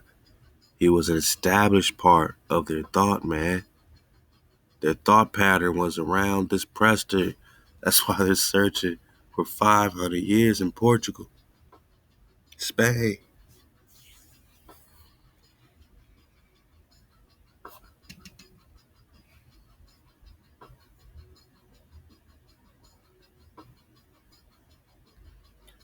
As a potential Christian ally, which means he couldn't have been a Christian, or else he would have automatically been a Christian ally. Stop it, calling him a Christian. Well, I guess because they knew he was Hebrew, they wanted to put him under the Christian banner. They knew he wasn't no Muslim. He wasn't no Moabite or no Mohammedan, because the Sultan was paying him tribute. He's the Rex Naga.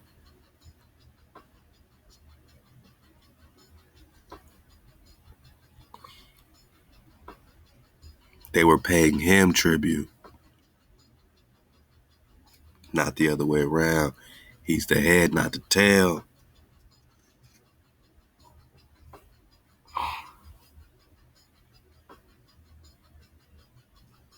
So they wanted an ally in the rear of the Muslim foe. They wanted someone to help them in the more, against the more. You know what I'm saying? When we were already on the more and more wars, so they said, all right, well, that makes sense. He's an ally of us since he's fighting the same people. But it wasn't like that. You're talking about a Hebrew priest king fighting against these other tribes that are confederate against Israel. Jacob. They ain't thinking about no Christians. But here comes Christianity. Here comes this regime under Zeus. He's Zeus. And the Prester's in the middle. He's fighting the Muslim off. He's fighting the Christian off. He's the Hebrew priest king, right? He's the Khan. He's a Hebrew. He ain't no Christian. He ain't no Muslim. The Mohammedans ain't the tribe of Israel, right? They're the, tribes of Moab in them, right? These Christians, they're not the tribes of Israel. They're these other tribes allying under their Zeusism, bringing it to our shores. They just found us here, my noggin, called us savages, but looking for the cities of gold here. Called us savages, but looking for the fountain of youth here. Called us savages, but looking for Prester John right here in America.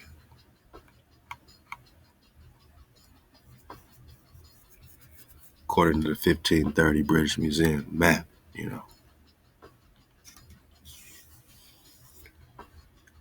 Taking my time with this, man. Ain't no rush. We got so much to talk about. Where we could free flow into Prester John 1000, man. We out of here, man. We 1000 wow with this.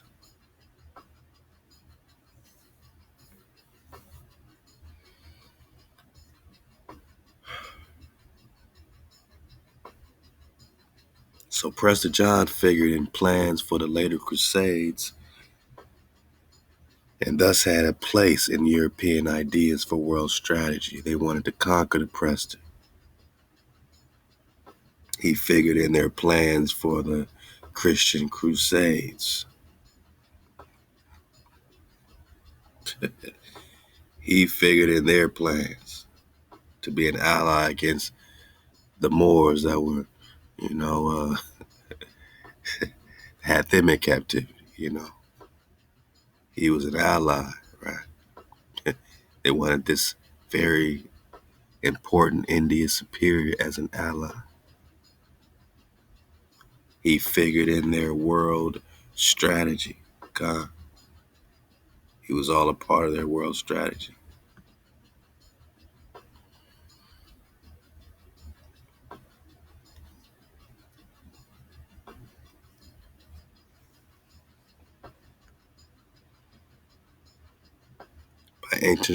By entering the calculations of both Henry the Navigator and Columbus, he helped to inspire the great geographical discoveries still later amid conditions that had ceased to be medieval. He was a factor in the hopes and plans of Emperor Charles V. Here come Charlesy boy. Here come black ass King Charles. So Henry the Navigator had Prester in mind. Columbus had the Prester in mind. Of course, he's looking for the Grand Khan. Remember the Atlantic Monthly Journal? He's looking for the Grand Khan. Still later, amid conditions that had ceased to be medieval, he was a factor in the hopes and plans of Emperor Charles V. We got to do this. Do we have to do this?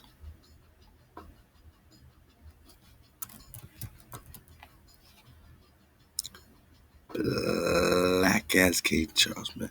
Love the real history, man, for keeping this site up for Naga, because we just do a big wave surf. We jump on in there. We run right into the hijack, who hijacked the entire Inca line. Black ass King Charles. Charles Quinto. This is a panel from the painting in the Larco Museum in Lima, Peru, depicting the Inca Emperors. This panel shows the last 7 Inca Emperors and the subsequent first European. So if these are the 7 Inca Emperors, 1, 2, 3, 4, 5, 6, 7, including Tupac. Tupac.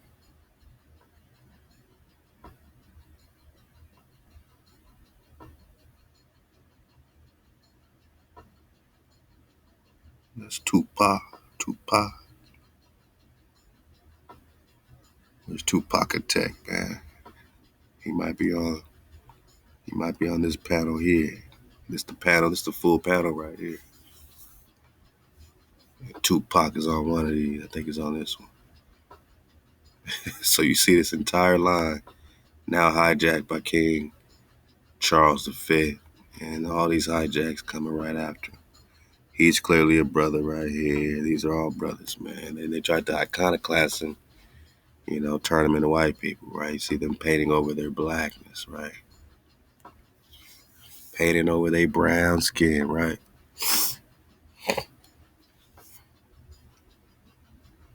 This painting also depicts Holy Roman Emperor Charles V, Charles Canto, as the first European. We're about to get on back in the cities of gold, man, right on time.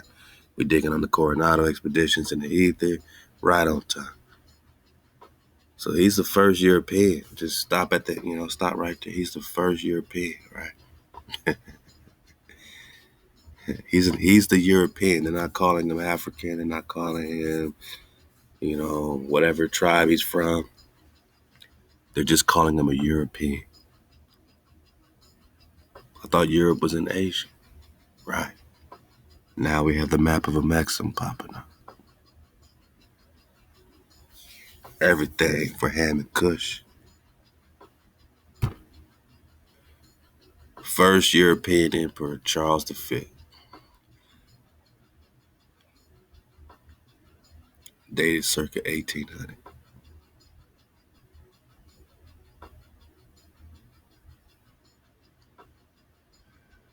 Here they go, here they go, here they go, here they go. Hijack City 101. What does he look like, right? He looks like you. He looks like the homie Twan down the street. He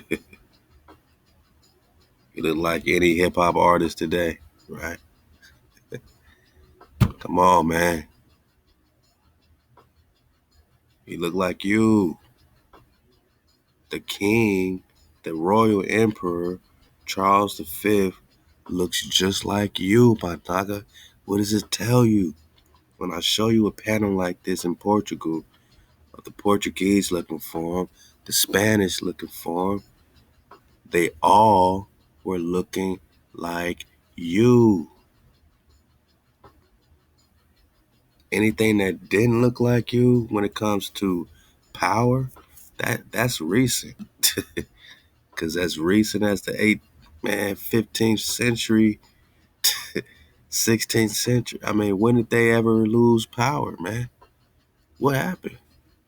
If they're the European, when did they ever lose power? Don't talk to me about no Tripoli situation and no 1492, Moors getting kicked out of Spain. Don't talk to me about that when this is happening in the 1500s. That means there's still niggas behind this shit.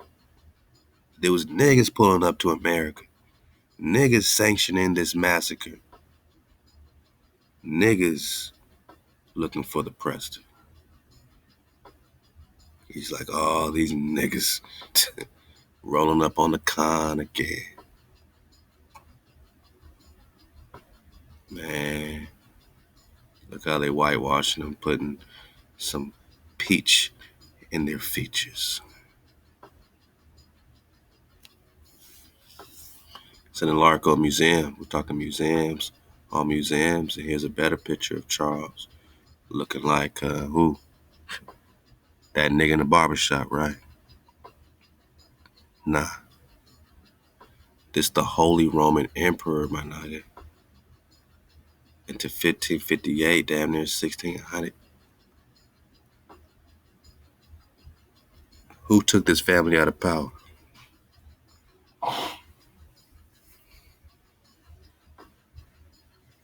Or are they the same niggas behind all this stuff today? Behind the music industry, behind all this film industry stuff, behind this so-called presidential anything and all these custodians, man. Are they still in power? All I hear about is us getting rolled up on. I didn't hear about no power switch. Hillary Clinton still got the Moorish flag behind it. Like, man, I ain't heard about no power switch. I heard, maybe they changed the face of the operation. Like them operations that might have a Naga that owns it, but he might put a different face on it just so they can cross over. Like that part of the 5 Heartbeats when they was all pissed off because they changed the face of their record, their album cover. They tried to roll up on they swag with the 5 horsemen or the 4 horsemen or something. Iconoclast. They're putting their images on us, right? So it's important to know who we are. That this jabroni was out to get the Khan. This is what it was. More on more, but more just means great. And who's the real great? Will the real great please stand up? You can't emulate this swag. You can't take this frequency. No matter how royal you think you are, no matter how red your shoes are, man. You heard about these red shoes, right?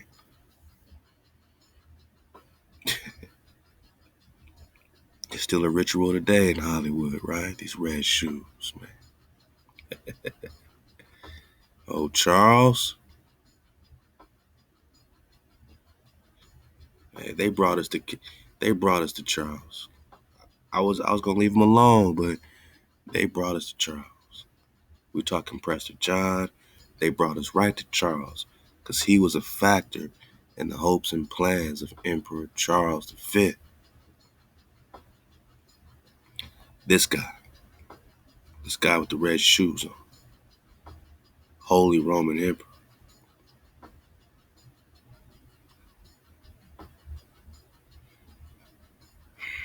Yeah, before it became looking like this. It was this, my naga. It was this. Look like Uncle Ray Ray on the corner, right? Come on, man. This is who we are. You're talking Nagaville, but these are different tribes of Nagas. Some of us are this. Others are this. Same complexion. They both will be called black people, African American. But one is an Israelite priest king. Hebrew, Israelite, Jacob, Judah, whatever you want to call it. And one is possibly Edom, possibly Moab, possibly Ammon, possibly any of these Confederate tribes that are against Jacob by credo. They're all Naga tribes. They're all one family. This is what we're trying to get y'all to understand. That this was against this. This is what it looked like. These are the royals. But there could only be one true great. And Prester was a factor to him. He wasn't no factor to the Prester. To the real royals. But this is what it was. This is what it is. Oh boy. By entering the calculations of both Henry the Navigator and Columbus, he helped to inspire the great geographical discoveries still later amid conditions that had ceased to be medieval. He was a factor. Prester was a factor in the hopes and plans of Charles. Because what was the hopes and plans of Charles? Conquering the Americas.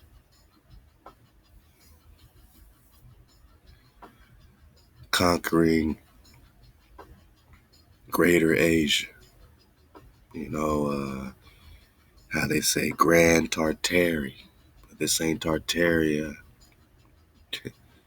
This is China, right? This is India Superior. Cathay, India, Managa, China, Managa, Mexico, China, Mexico, China. Back to that Atlantic Journal Monthly flow. He said it was a 10-day sail from China to Mexico. 10 days. That makes more sense than the China that they want to sell us on over there. Going from Mexico to that China might take more than 10 days on a boat. A lot more.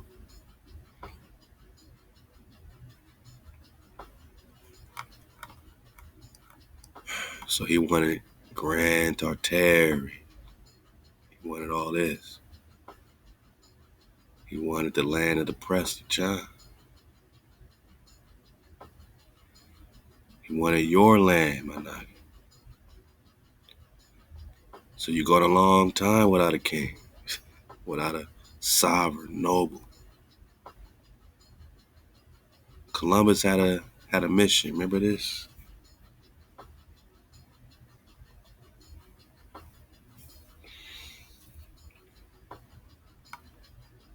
Yeah, you remember this, right? They took it down, but we still got it, though, you know? Yeah. Exegesis of Empire towards a post-colonial reading of Christopher Columbus's El Libro de las Profecias by John Pierre Ruiz and St. John's University. And he goes in on this joint, man. He goes in and he even has a very important connection.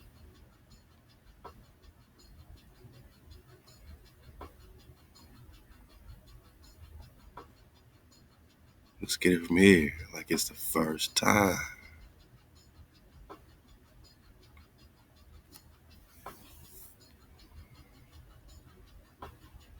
Let's get it bigger.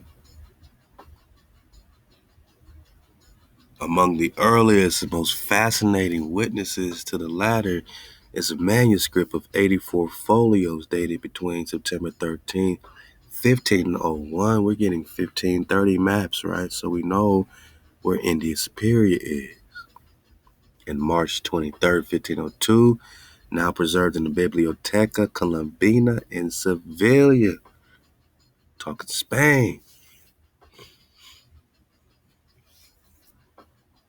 It begins, this is the beginning of the book or collection of authoritates. Talking authorities, sayings, opinions, and prophecies concerning the need to recover the holy city. Stop. Activate, my noggin. Vibrate, my noggin.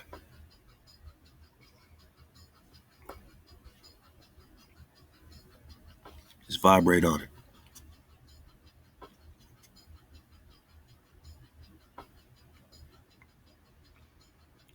Because the book of prophecies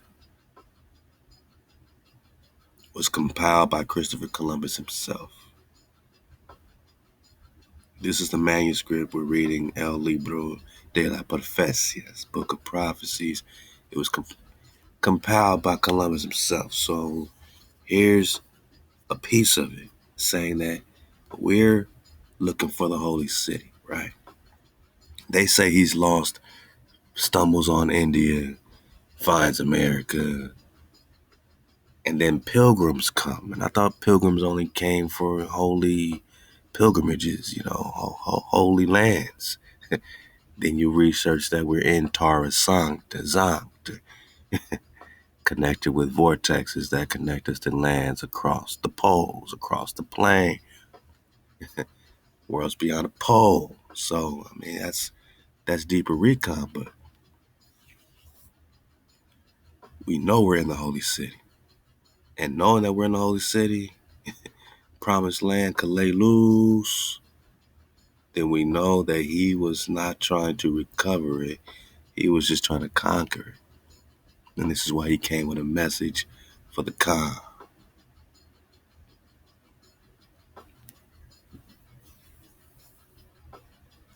Talking about he had a letter to the Khan in China.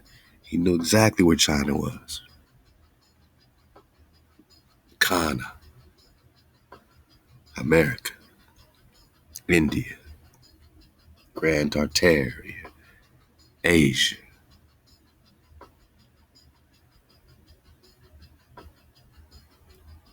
Marco Polo knew, he knew.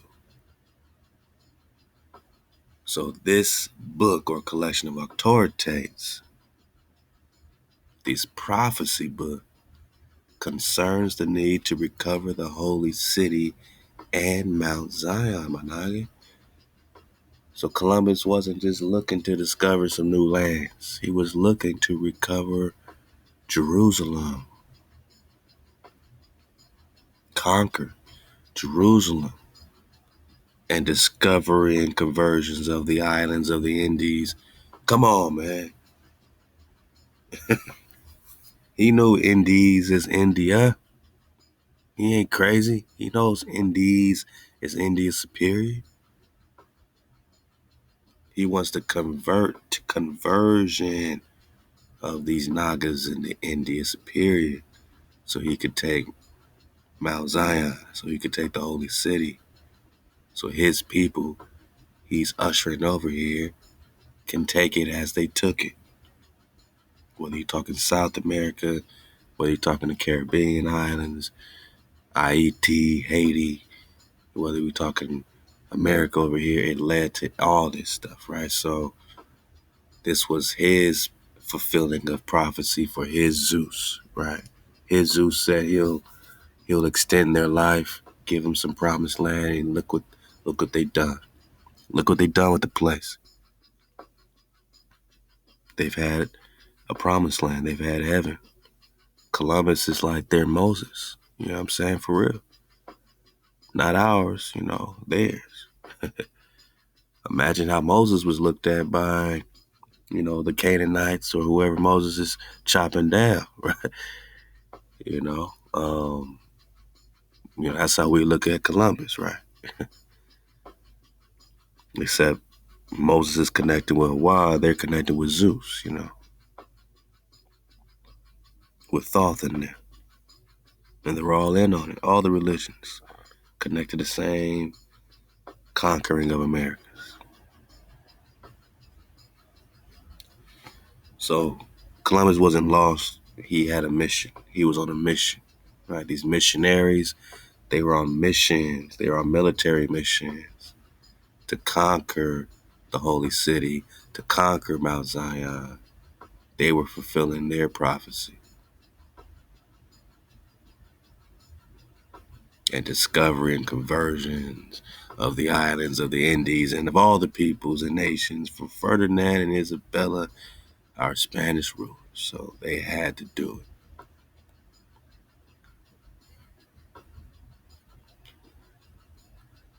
This prophecy book is compiled by Columbus himself in collaboration with Gaspar Goricio, a Carthusian monk of Italian origin. All right, man. So he's looking for the holy city, body bag.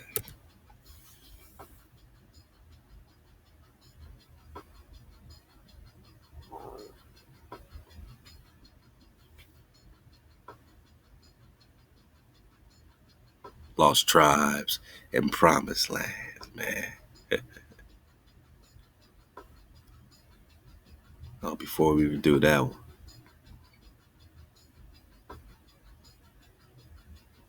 Nah, matter of fact, let's do it.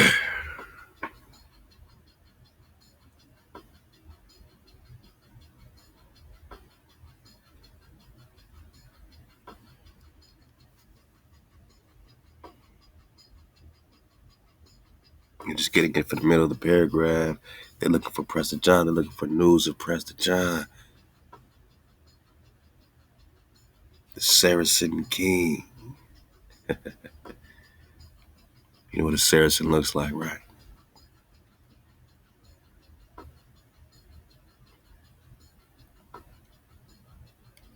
gonna get back in these roosters. Of course, we got this pig series coming up on time. She says, "When drop? It's coming. It's coming. Right on time too." They call this a series, but they're looking for the lost tribes of Israel identity. They're looking for the lost tribes of Israel, but they call this a Saracen. Describing an Arab tribe, we're talking lost tribes of Israel, are we not? This is a Saracen's head, they say. Just know that it looks just like any so-called Negro, right? Got it.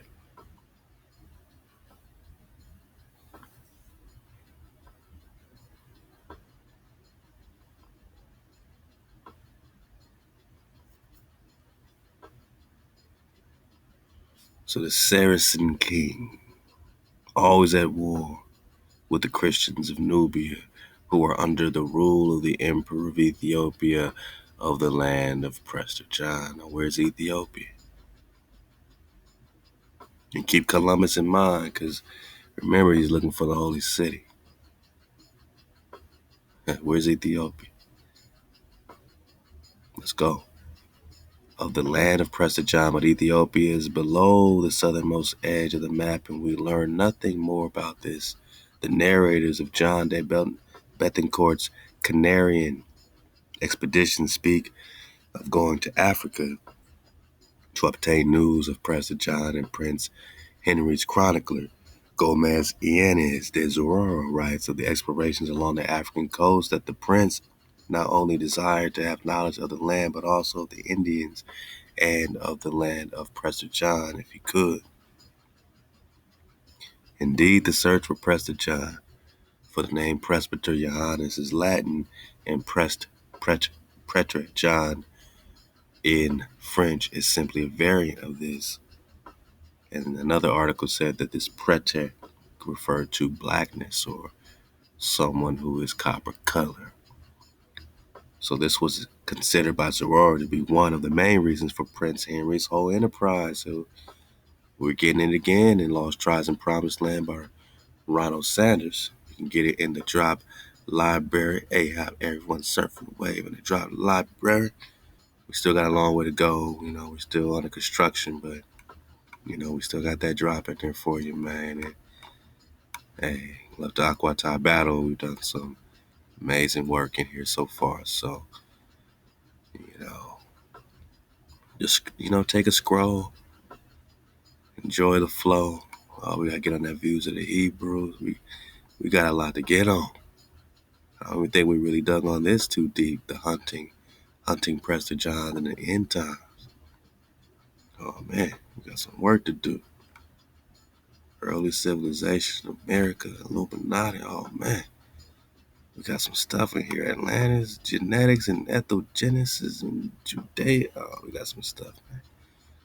I'm just gonna do a quick scroll so you know this ain't no play. I mean, you're like, slow down, John. Nah, man. Nah, I'm not gonna slow down. You get in here. We got the whole Anatoly Flamenco series, Love the Aquatai Red Zon. All this giving you true chronology, breaking it down by the Russian chronographer, man. And nah, man, I'm not gonna slow down. You're gonna have to get in here, slow down, slow it down for yourself. Left to let us find the truth. Kuti Mayo, getting to the root. I mean, so many niggas have contributed to this right here. And love to Tracy Let, my Aqua PDF, some serious drop for us. So I can't wait to get that. And we're going to add some serious drop in here, man. I mean, just look out for us, man. Which one is that? Who is Esau? Who is Edom? Okay. Travels of Marco Polo. He's talking to Prester.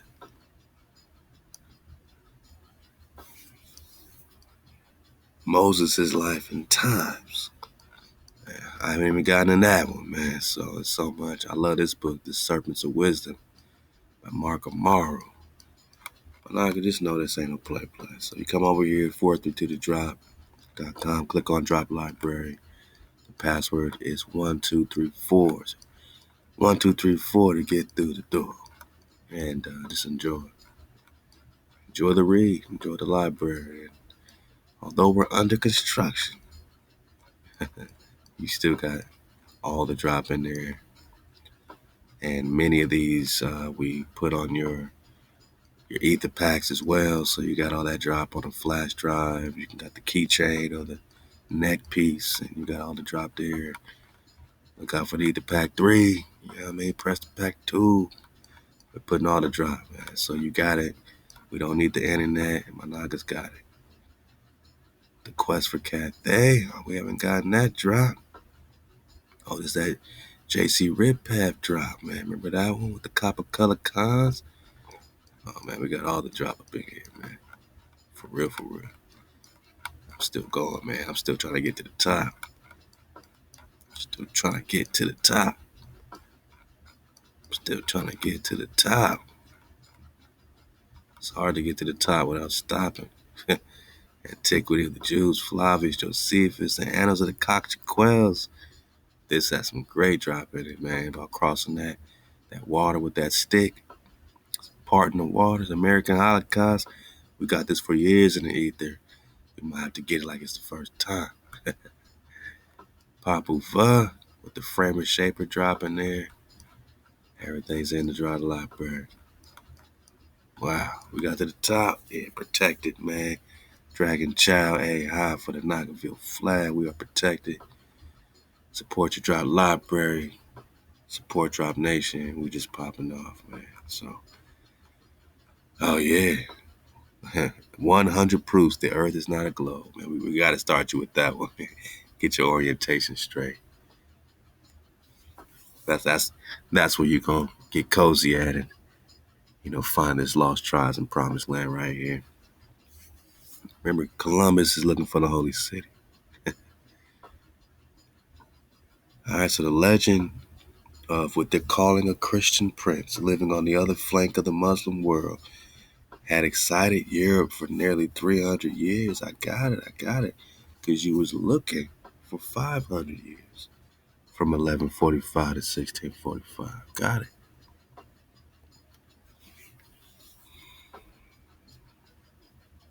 But Henry the Navigator's zeal to find him may seem surprising in light of the dismal history of the race relations that was to ensue as a result, for by this time most educated Europeans consider Prester John to be black. Well, they're using the word black, but we got you.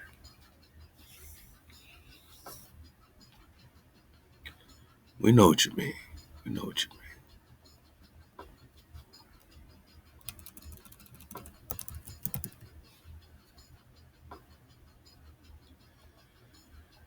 We got you. We just talking Prester John.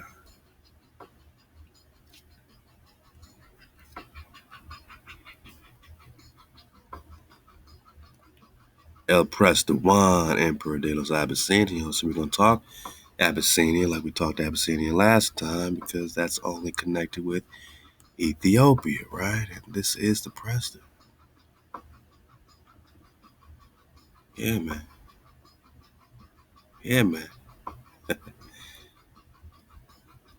When they talk Abyssinia, yeah, we're talking dragon. We're talking dragon. We're also talking this mixed multitude of Moses. This mixture. And they say in reference to different races dwelling there. Not so much that they were mixed, but that they were different tribes that were dwelling there. Right. Like the mixed multitude is the old name for Ethiopia. But what is Ethiopia? And remember, Columbus brought a Hebrew interpreter to find you. And he's looking for the holy city. So he brings a Hebrew interpreter. He's looking for the holy city. Let's go. Old Charles has the Prester in his plans and hopes.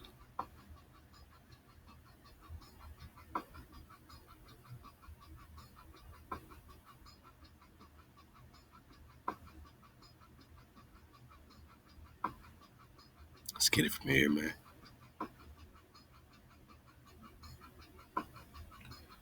So most educated Europeans considered Prester John to be black. Remember that the Europeans is the first European emperor right here. So these European Negroes also knew that they were looking for a naga, looking for a copper-colored Khan. They knew what time it is. You see that they're the same exact complexion, right? Khan, Khan. Then they tried to switch it on up. Same complexion, right? Copper-colored Khan on copper-colored Khan. Ain't no play. It's a more and more war. Most educated Europeans consider Prester John to be a naga.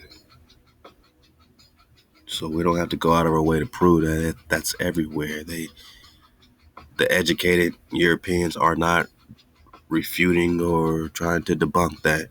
I haven't seen one, even so-called European today, even try to debunk that seriously. You have a couple silly people like Jack in the Box. We got to put them back in their box. That's all.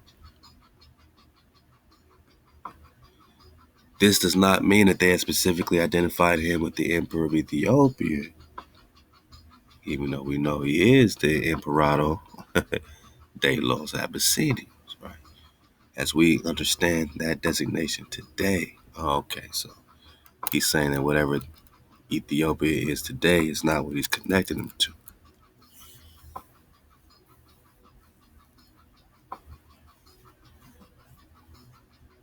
Geography in the Middle Ages was too vague, right? So there's India here, India there, Ethiopia here, Ethiopia there, Asia here, Asia there.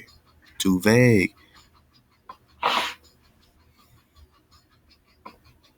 But the more splendid, and the legend more splendid than that monarch, or any monarch ever has been. In fact, Prester John had not originally been placed in Africa at all. So before they try to put him Ethiopia, Africa today, originally he hadn't been placed there at all. So that was later.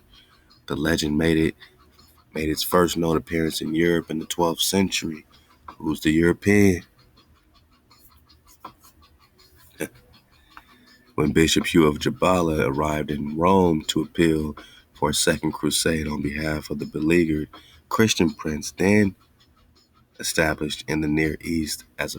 As a result of the first, Hugh told a hardened story about a far eastern king named simply John, a Nestorian Christian. So he ain't no Christian. They had to put the title Nestorian on it. That refers to an old wise king renowned for wise counsel. An old king renowned for wise counsel. So this old king was renowned, famous for his wisdom, his wise counsel, his framer shaper. That's in the story. That's not a JC Christian. He was just named John, who had invaded Persia not long before and conquered Ecbatana, its capital. So the Persians were shook. Everybody was shook. John had then taken his army toward Jerusalem, intending to help its crusader king to defend it against Muslim attack. So this is what they were hoping, these Christians, is that he's going to help them against the Moor, right? But had been unable to get his troops across the Tigris, they say, describing John as a descendant of those magi. So he's a magi who had made obeisance to the infant JC. Stop it, man. But in the New Test, they made him bow down to baby Jesus, right? Blasphemy. They made big Prester John bow down to baby JC. In their New Testament, he had to bow down to baby Zeus, and whose land he now ruled. Hugh said that he wielded an emerald scepter.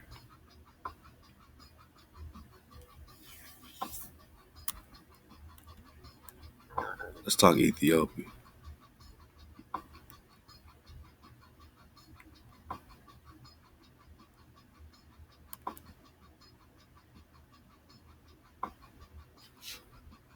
Oh yeah, we're gonna get back on this Sam Banyan, man.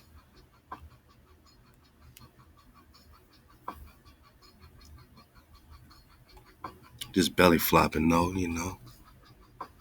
These are people even more impressive than the Khazars, though the latter may well have been a source of inspiration for Eldad's story. Also, undoubtedly, were the Falashas, the highly independent and warrior-like Jews of Ethiopia itself.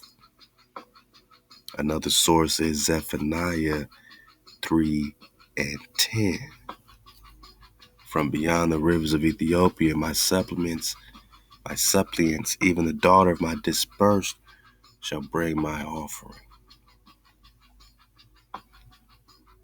So these rivers of Ethiopia, they're saying, have a connection with these rivers full of sand and stones, or without water, this Sambanyan River. As soon as the Sabbath begins, fire surrounds the river, and the flames remain until the next evening, until the Shabbat ends. So when you see this naturally popping off in the river, you know this is creator made. You know you're dealing with a higher force here that is giving you clear manifestation of the code, of keeping the Shabbat, of resting. Even the river rests. No human being can reach the river for a distance of half a mile on either side. The fire consumes all that grows there. This river is called the Sambanyan, clearly an ancestor of the River of Stones and the Prester John letter. Yeah, we gotta get back on this River of Stones.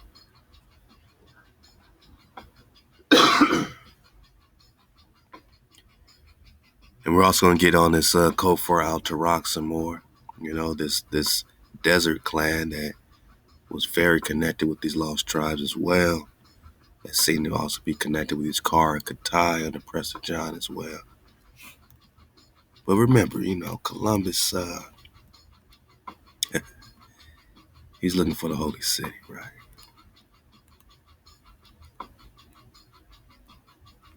Yeah, everyone knew Prester was a Naga, and knowing that Columbus is looking for the holy city, looking for the Grand Khan, the educated Europeans knew that he was a brother, and Columbus knew he was a brother, right? For if his remotest Ethiopian origins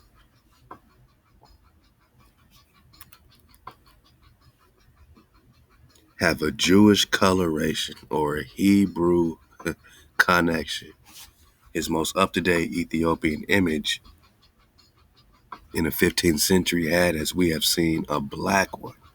So they're letting you know that they put a black man right there, right? So-called black man.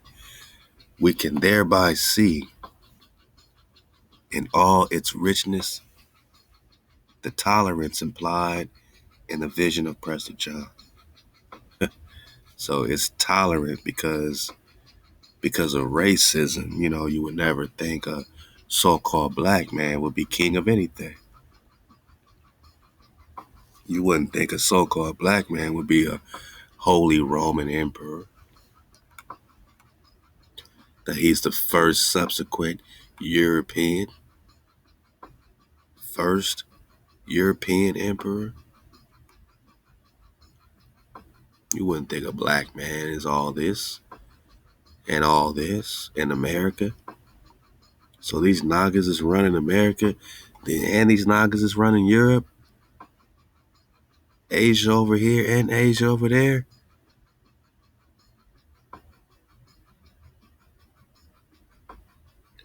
And that's Tupac Attack. Tupac Attack right there, man. That's Tupac right there. Nah, man, you wouldn't think Nagas is running the whole world, would you? That'd be crazy, right? Still in the 1500s, 1558, the Roman emperor so-called Rome is pushing up on the real Romani. The world look like this. The royals look like this. They have their own monies. Nah, you wouldn't think that. You wouldn't think that these niggas in the hood are really these people. The royals, whether they're on this side or that side of the more and more war. The Presters.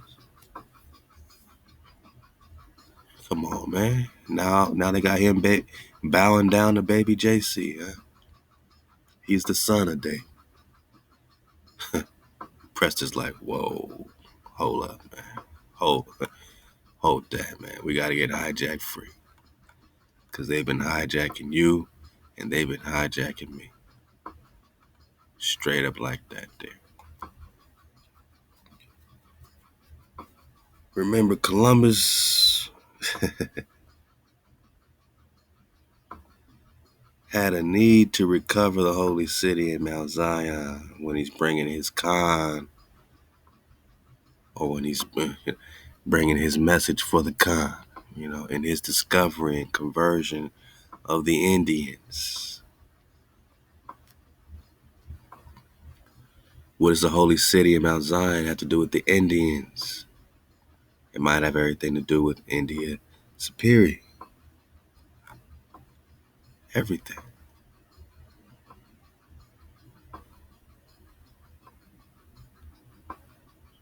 Yeah, man. They weren't worried about his blackness, about him being black.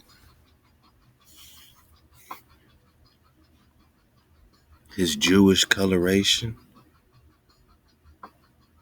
They knew this Ethiopian image was a black one. We can thereby see in all its riches the tolerance implied in the vision of Prester John.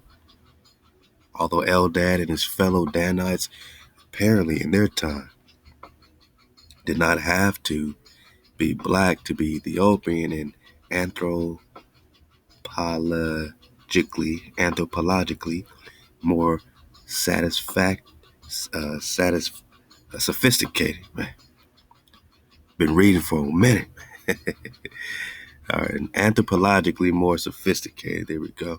15th century tended to take it for granted that a king of Ethiopia could not have been any other color.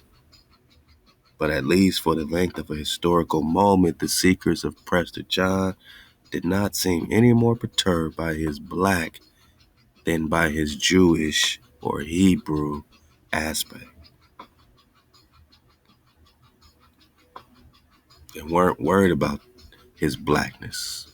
They weren't worried about him being a copper color Khan, my nigga. They weren't worried about that. They just needed help against the Moor. They needed help against the Moab in there. They was getting that true to life work.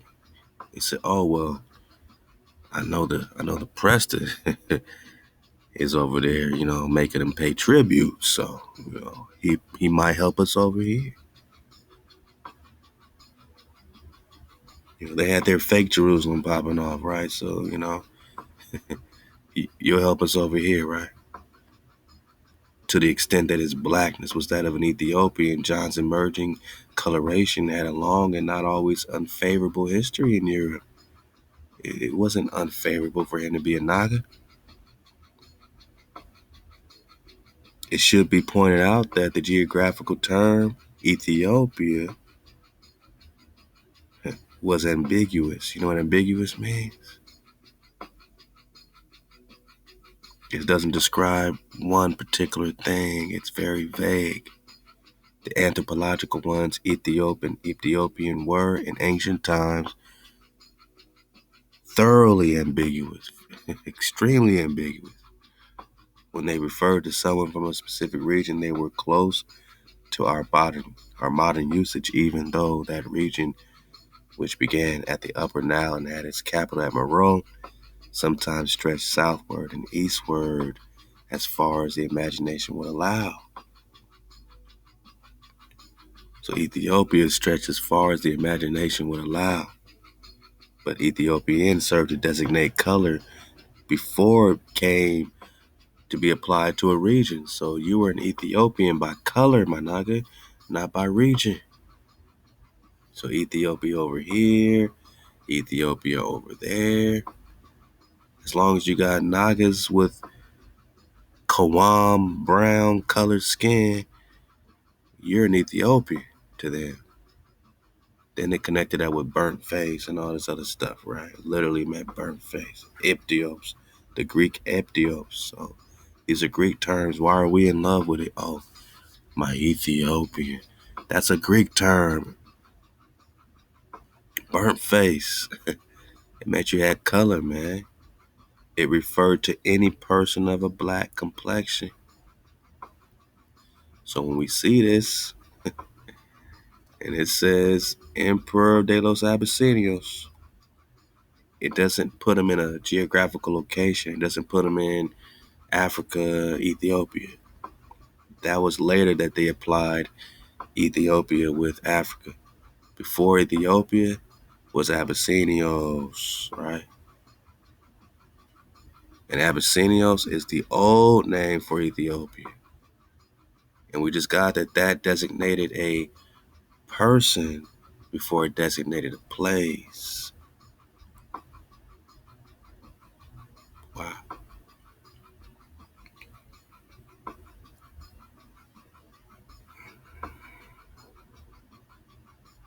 Refer to any person of black complexion or copper colored tone. Whatever his place of origin, it didn't matter. It was applied to color before it was applied to a region. Whatever his place of origin, you're an Ethiopian if you're copper colored tone. Homer said of the Ethiopians that they live at the ends of the earth, my naga. So when you go in the east, huh? Are you in the east or the west? According to this map in the British Museum in 1530. You would be on the east side, my naga. And Ethiopia designated as far as the imagination going east can travel. You're on the east. Look at you, man. Look at you. You're on the east. Hey, body bag for the illusion.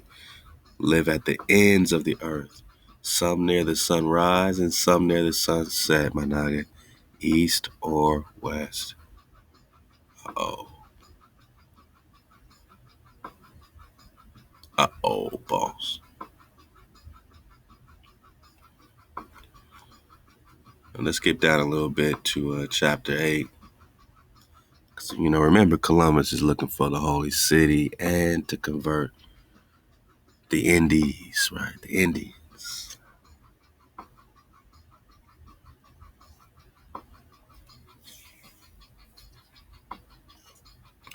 Oh, wow. Hey, man, we just surfing the wave, man. Don't mind us.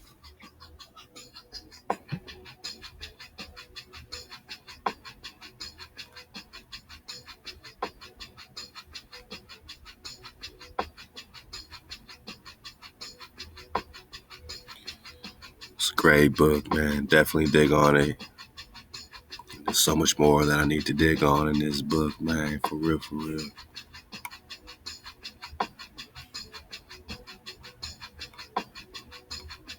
Oh, they got a whole chapter on Esteban called Esteban's Revenge, man. Estebanico's Revenge. We definitely got to take our time in Esteban's Revenge. Let me get it a little further up here.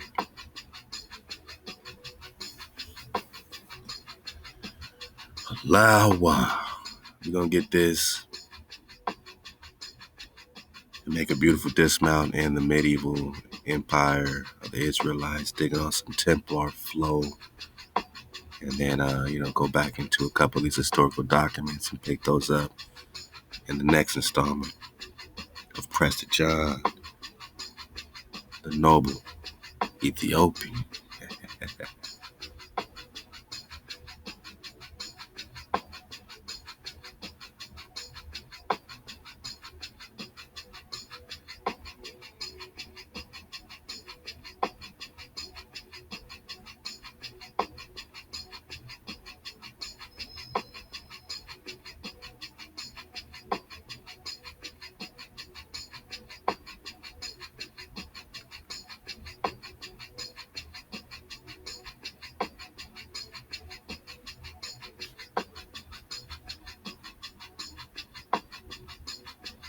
Yeah, it's a good chapter right here, talking about that Ezra flow, how Columbus was really connecting with that book of Ezra, to try to prove his self in the prophecy.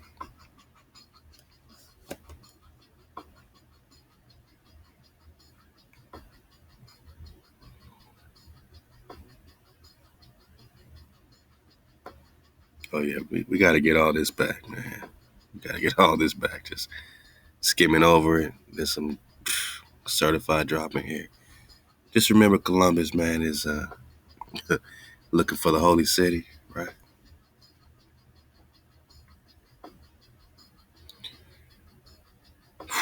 Book of collections, authoritates, opinions, prophecies concerning the need to recover the holy city in Mount Zion. His mission is to hijack Zion while converting the Indians, right? While converting the Indians. We're in chapter 8, Lost Tribes of Promised Land.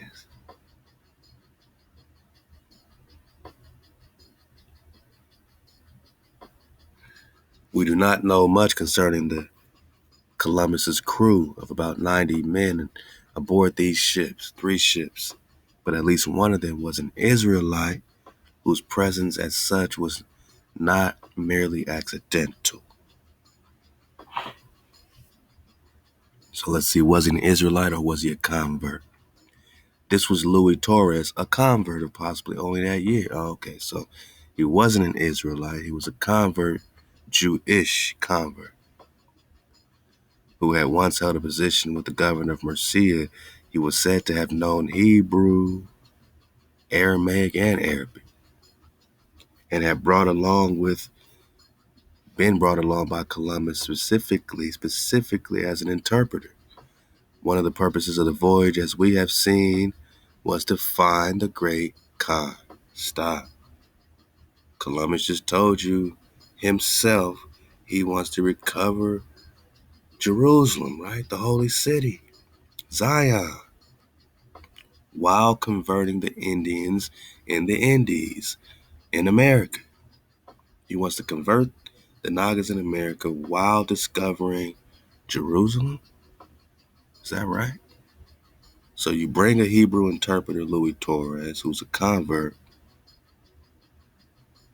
and one of your purposes or your mission, your military mission to conquer the holy city, the purpose of the voyage was to find Prester John, was to find the great Khan. Because in finding the great Khan, he's finding the keys to the holy city and Mount Zion. He's finding the Grail. He's finding the Holy Grail. He's finding the fountain of youth. So Columbus brought a Hebrew interpreter to find you, to find the great Khan. In the British Museum, the great Khan is right here in India Superior, where Columbus stopped at. Where did they end up reaching? Prester John. Great Khan. Now, which great Khan did he roll up on in this time? Was it one of Kublai Khan's folks, that had already taken the Khan or, stolen the Khan? Which Khan did he roll up on? It says Torres was to be the mouthpiece for this encounter, presumably on the basis of his Hebrew. Perhaps Columbus and his supporters had decided that the great Khan reported on by Marco Polo and others might be the Israelite king who dwelt across the river from Prester John. Again, which king did they roll up on? Was it a king of the southern tribe, northern tribe? Was it one of Genghis Khan people who's claiming the Khan? Which Khan did he roll up on? Whoever this Israelite king is dwelt across the river from Prester John. Now, we back to talking about the Samanyan River again. And these 10 lost tribes that were across it. This Prester John and these red Jews, they call it in some of their texts, right? So Columbus, looking for the holy city, brings a Hebrew interpreter to find the great Khan, who might be the Israelite king across from Prester John.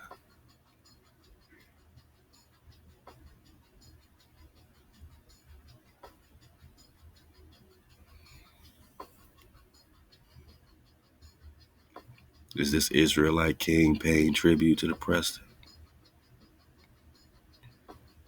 The same as a king in the northern tribes would still pay tribute to King David, king of Judah, the priest king, Prester John.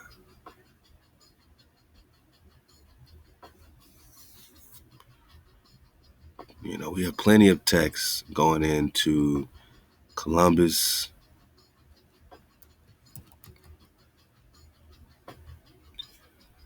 and this connection with this Grand Khan.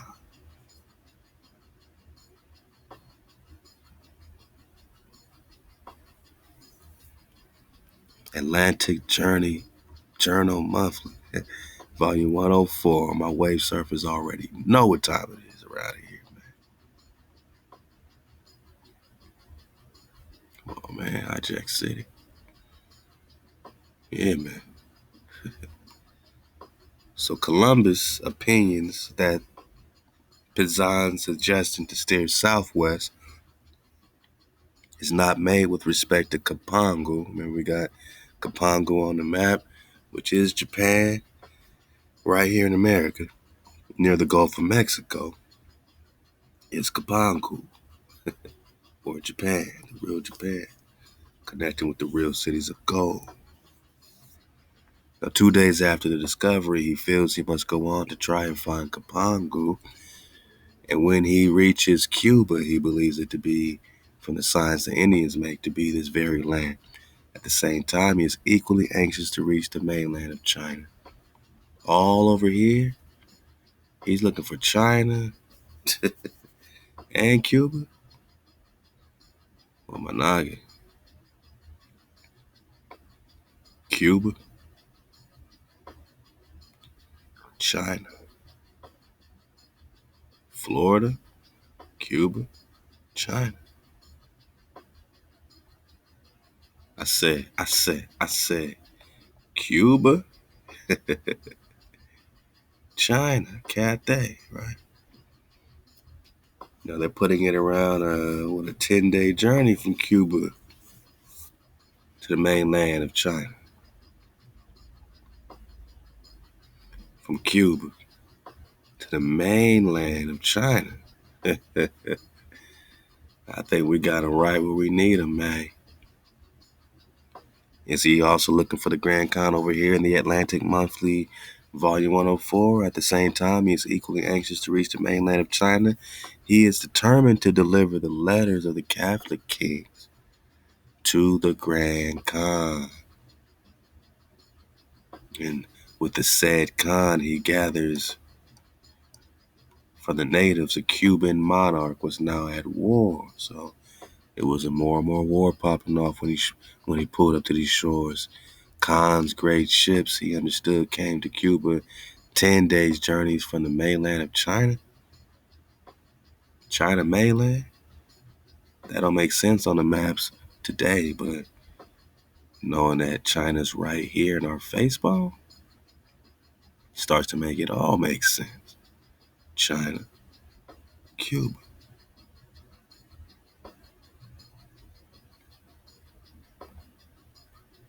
10 days journey from the Chinese mainland. Yeah.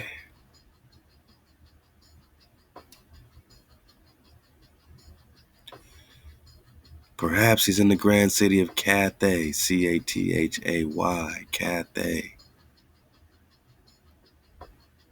Cateo, Catao, Cateo. Do we have another Cathay sighting? Bang, Cathay over India Superior. So all this is America, India Superior. All this is Asia. Cathay again. So what? The cotton in the West Indies was sure to make a good market in these cities, in his cities. His Majesty was perhaps in the grand city of Cathay.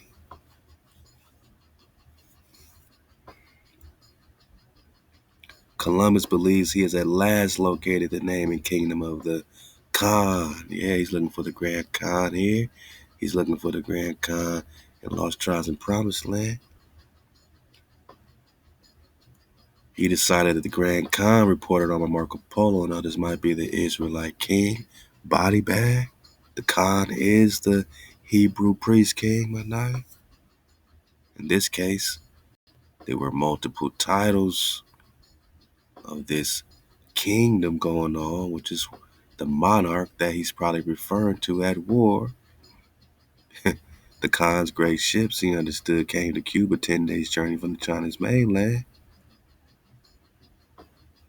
A Cuban monarch was now at war.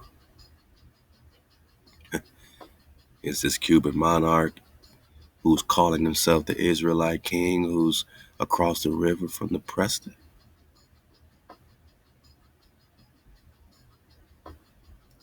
Prester John.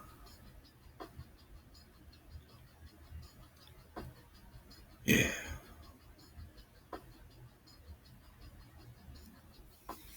He was a factor in the hopes and plans of Emperor Charles V.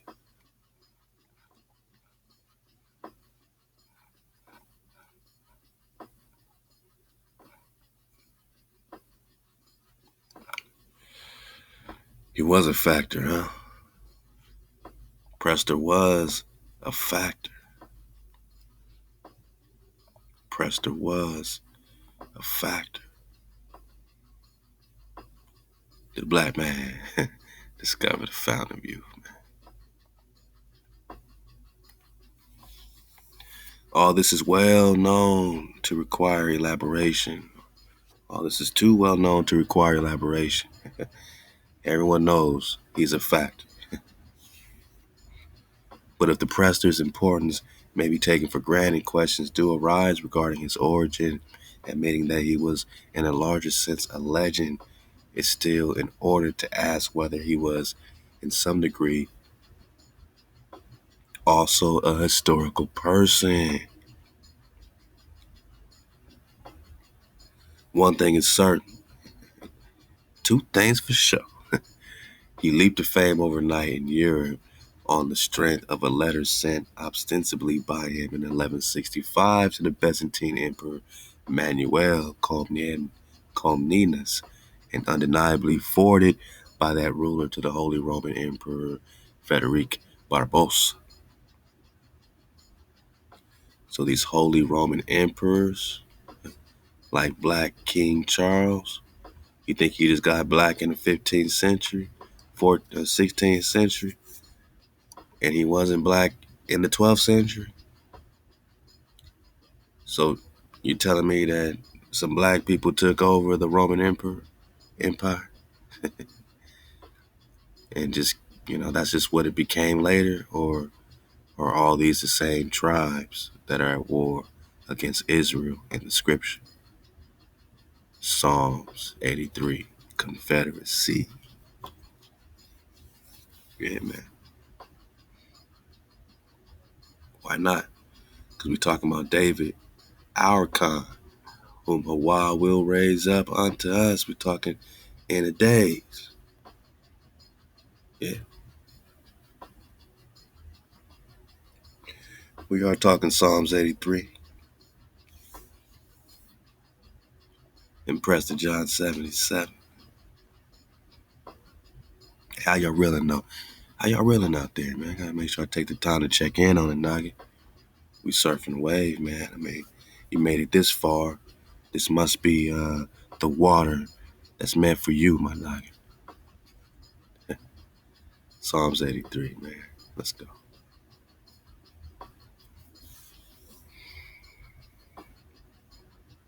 Yep. Yep. Hawa, keep not your silence. Hold not your peace, Hawa. Let's pop off around here. Be not still, Hawa. For your enemies are in an uproar. And they that hate you have lifted up their head.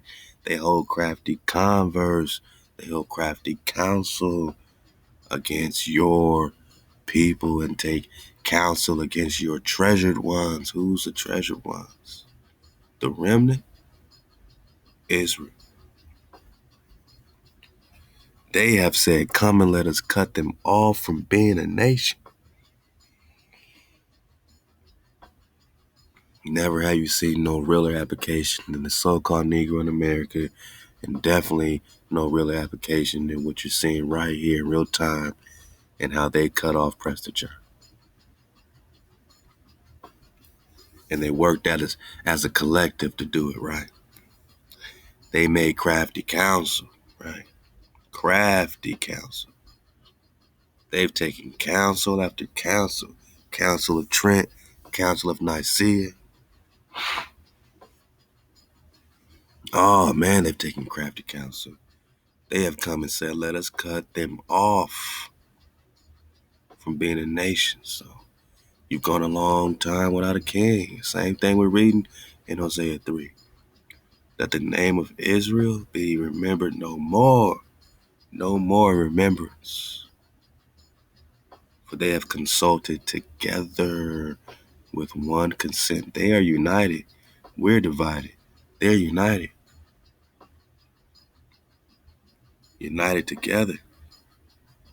All these tribes, right? Let's call them out by name.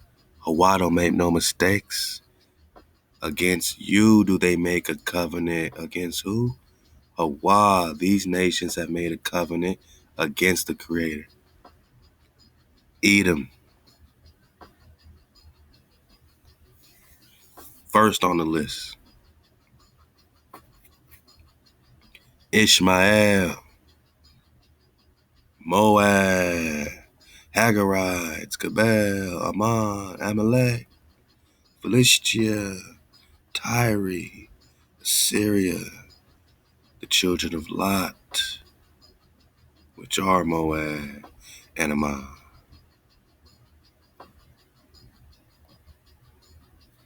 Any questions?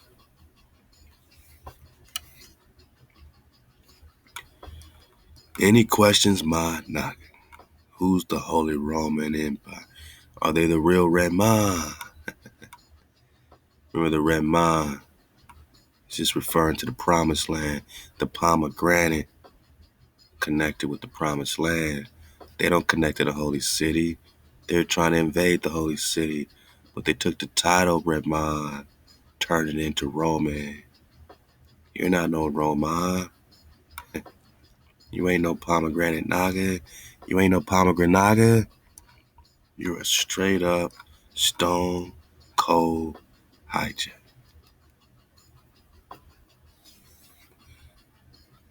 First European emperor of the Inca, Holy Roman Emperor Charles V. Quinto became the 15th Inca Emperor, first European, subsequent European, subsequent European.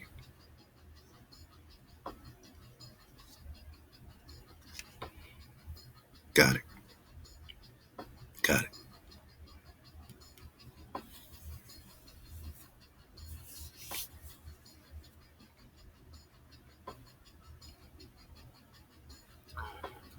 So in 1165, the Holy Roman Emperor Frederick was a Naga too.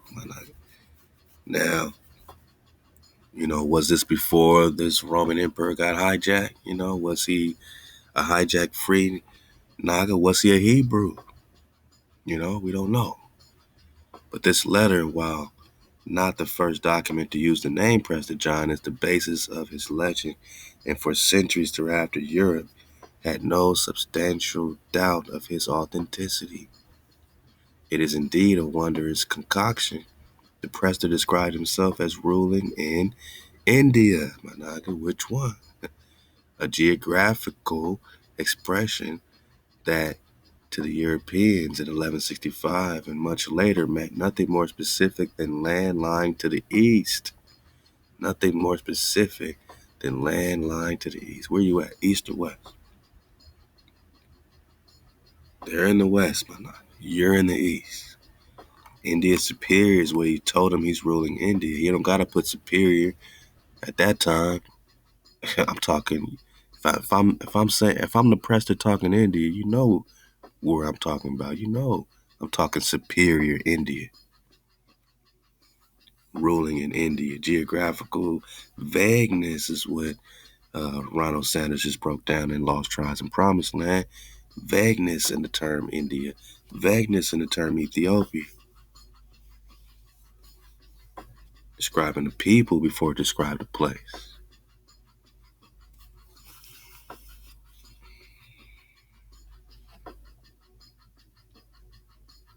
He goes on to say he is a Christian sovereign. Stop it. That's their hijacked version of the letter. How's the Prester? How's King David talking about he a Christian? Cut it, man. And to describe in patronizing, condescending tones his power and wealth, vastness and diversity of his empire. And the botanical, we talking ZZYZX again? we talking botanicals, zoological and anthropological marvels like dragons to be found there. He boasts outrageously and concludes an admiring self-portrait with praise of his own humility. They love to add that in. His own humility. Since he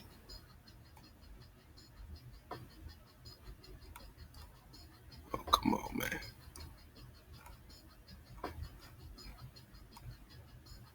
Dodging all hijack. We're gonna reload this joint. Make sure we in there. Actually, that's a good place to start talking a little more about this Templar, man.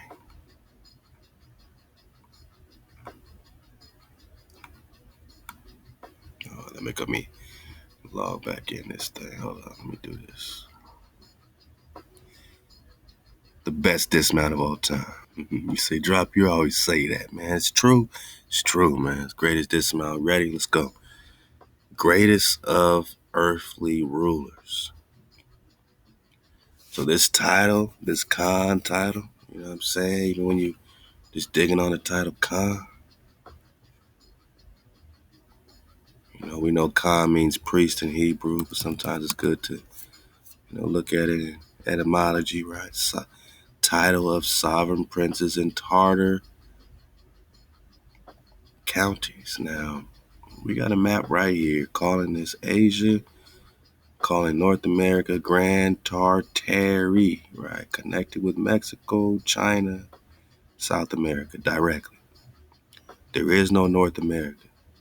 You're in what they call Asia, Tartary, China. Khan. Right. Columbus is looking for the Grand Khan, right? Khan.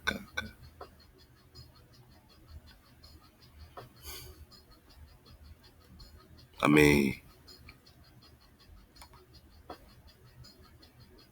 he was trying to find the Great Khan, right? That's why he brought Torres. He's looking for the holy city of Mount Zion. Khan. All right. Khan. In the Tartar counties, Grand Tartar, India Superior. From Turkic, literally lord or prince. So how did it become pros and cons in English? How did con become a bad derogatory? Well, the cons of that is the pros is this, the cons is that. I think English is a dead language that flips everything upside down. Ruler, a sovereign ruler.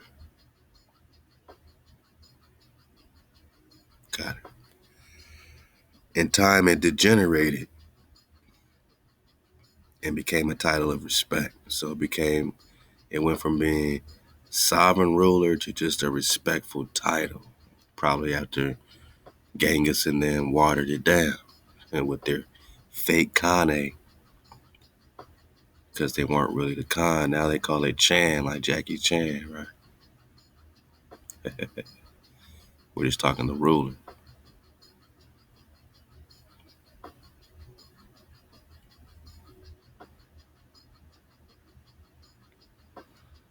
The greatest of earthly rulers chooses to be known by the simple title Prester instead of by some more lordly appellation, manifesting concern over the condition of Western Christianity.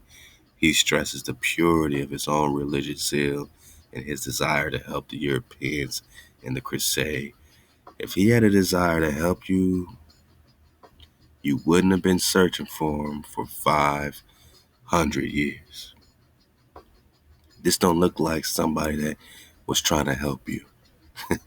This looks like somebody that was trying to lay as low key as possible, far away from you, in their own land that you knew was right here in so-called North America, which is why you're looking for the Khan,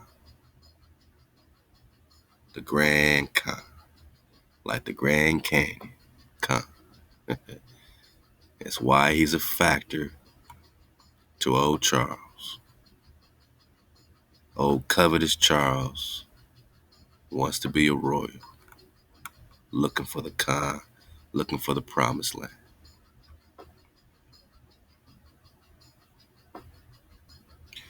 Now, before we even continue this, I just want to, like I said, best dismount of all time.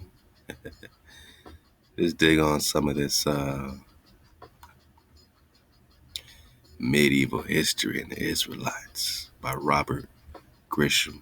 Man, I've been making sure my noggins was connected with this for years. So, man, you better be able to pull it up, download it. You know, everything must be already popping off for you by now with this document. If not, you know, click the link below, man. That's all I can say, man. It's the best we can do.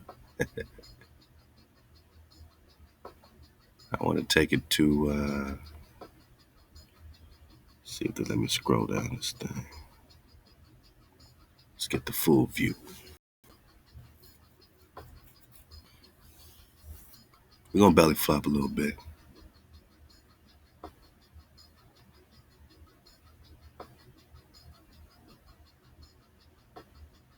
You know, because sometimes you just got to Templar up around here. We'll let it load up. We're going to pop off.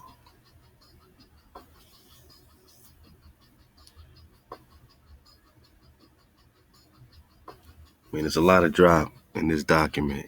And, you know, it refers to Prester John connected back with the Grail. You know, back to Prester being the ruler of the seen and the unseen. They could say the seen and the unseen worlds.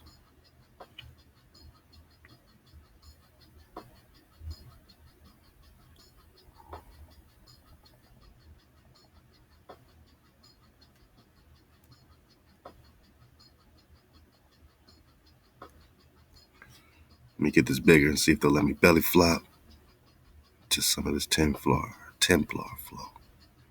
Matter of fact, I can actually navigate it better on my downloads. I'm sort of navigating through the Dropbox app, but let me get it from the download. It'll go way faster than that.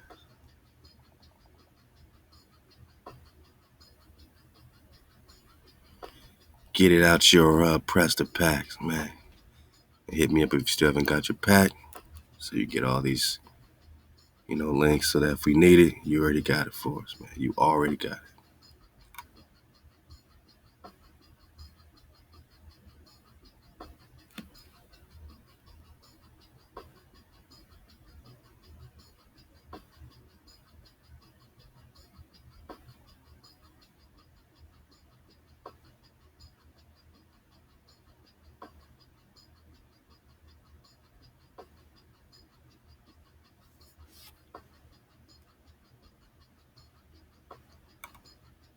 What y'all, man? They over here on that play.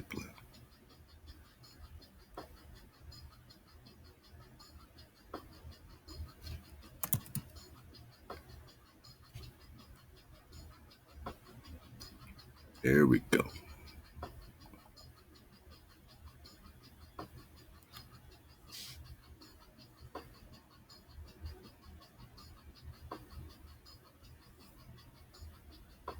Hey, love to the Templar, man. As soon as I read this particular section, you know what I mean? It was just like, it was just good to read it because we skip over so much in this particular document. You know what I'm saying?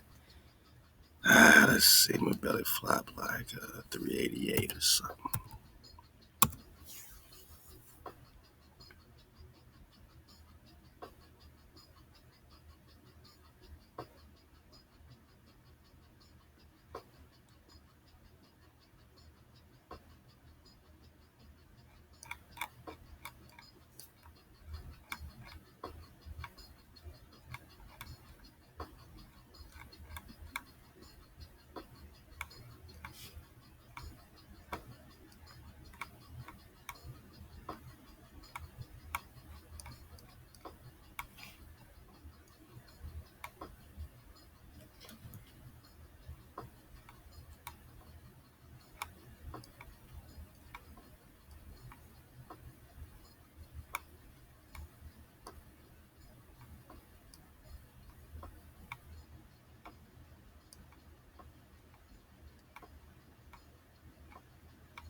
And this Teutonic order, these Teutons, it's a whole nother story. These Teutons, the Brotherhood of the Teutonic Knights. We're getting there. I just want to talk Templar, man. I just want to talk Templar. We're going to belly flopping this on page 360 of the medieval empire of the Israelites. We've been talking Byzantine a little bit.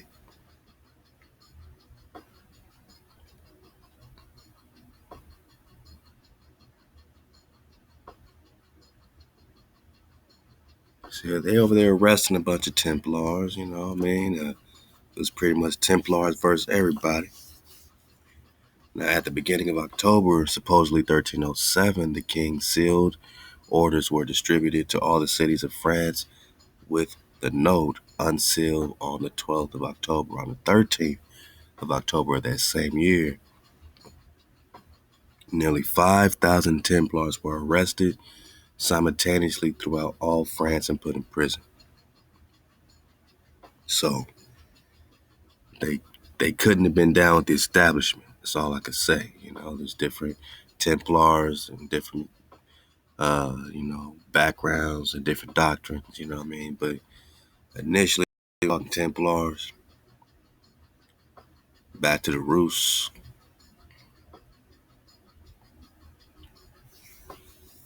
right? Back to these and rooses, just like when we talked about this Saracen head, right?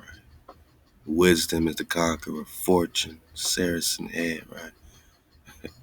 We're just talking that Tau, the last letter of the Hebrew. We're talking you, Managa. We're talking lost tribes of Israel. It's very important to follow the roots and connect to who these pigs are. Lady Ann Rose, Clan Seal Andrea connected with all these Hebrews, right? Connected with California. Back to the ZZYZX situation.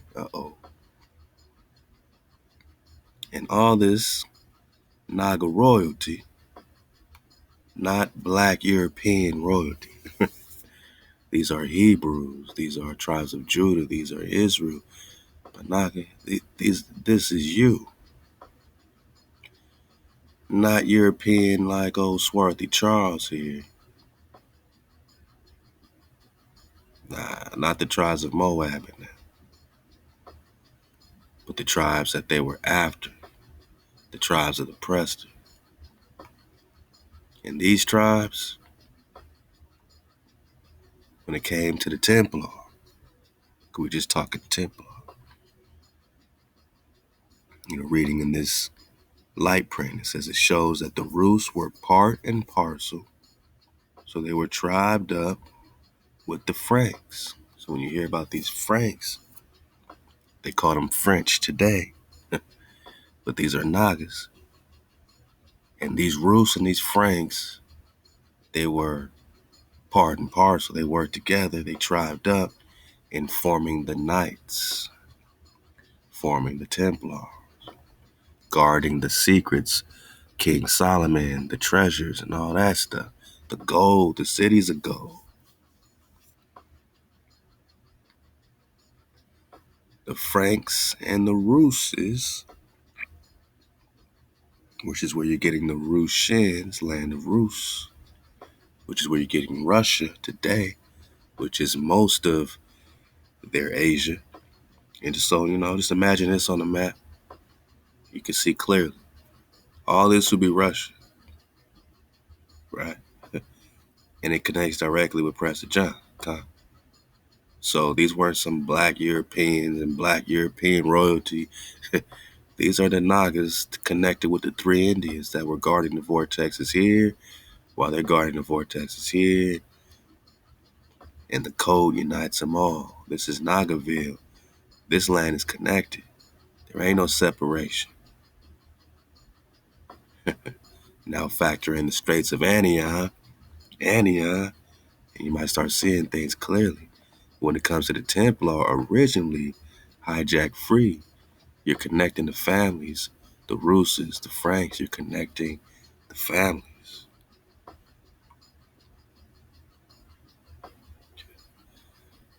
And this story gets real deep. You don't just connect it with Scotland. You connected with Prester John of the Three Indians. Clan Rus. Ain't just connected with Scotland, but it's connected with Caithness, or we're just talking Cathay. Wisdom is the conqueror of fortune. We talking Ama.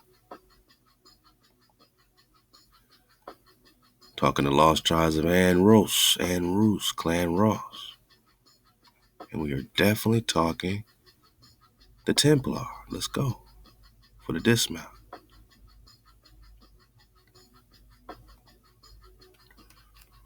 5,000 Templars were arrested simultaneously throughout France. Here we go, right? So we're talking the Franks. Because the Franks and the Rus formed the Templar to do what? To guard the house, my dog.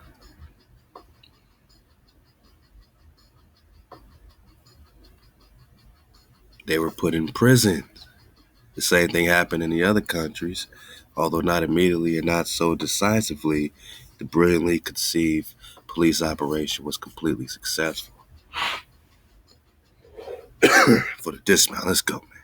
It's been 3 hours, man. But we digging on Prester John. This is Prester John 77. We got cut off last time, so we made up for it this time.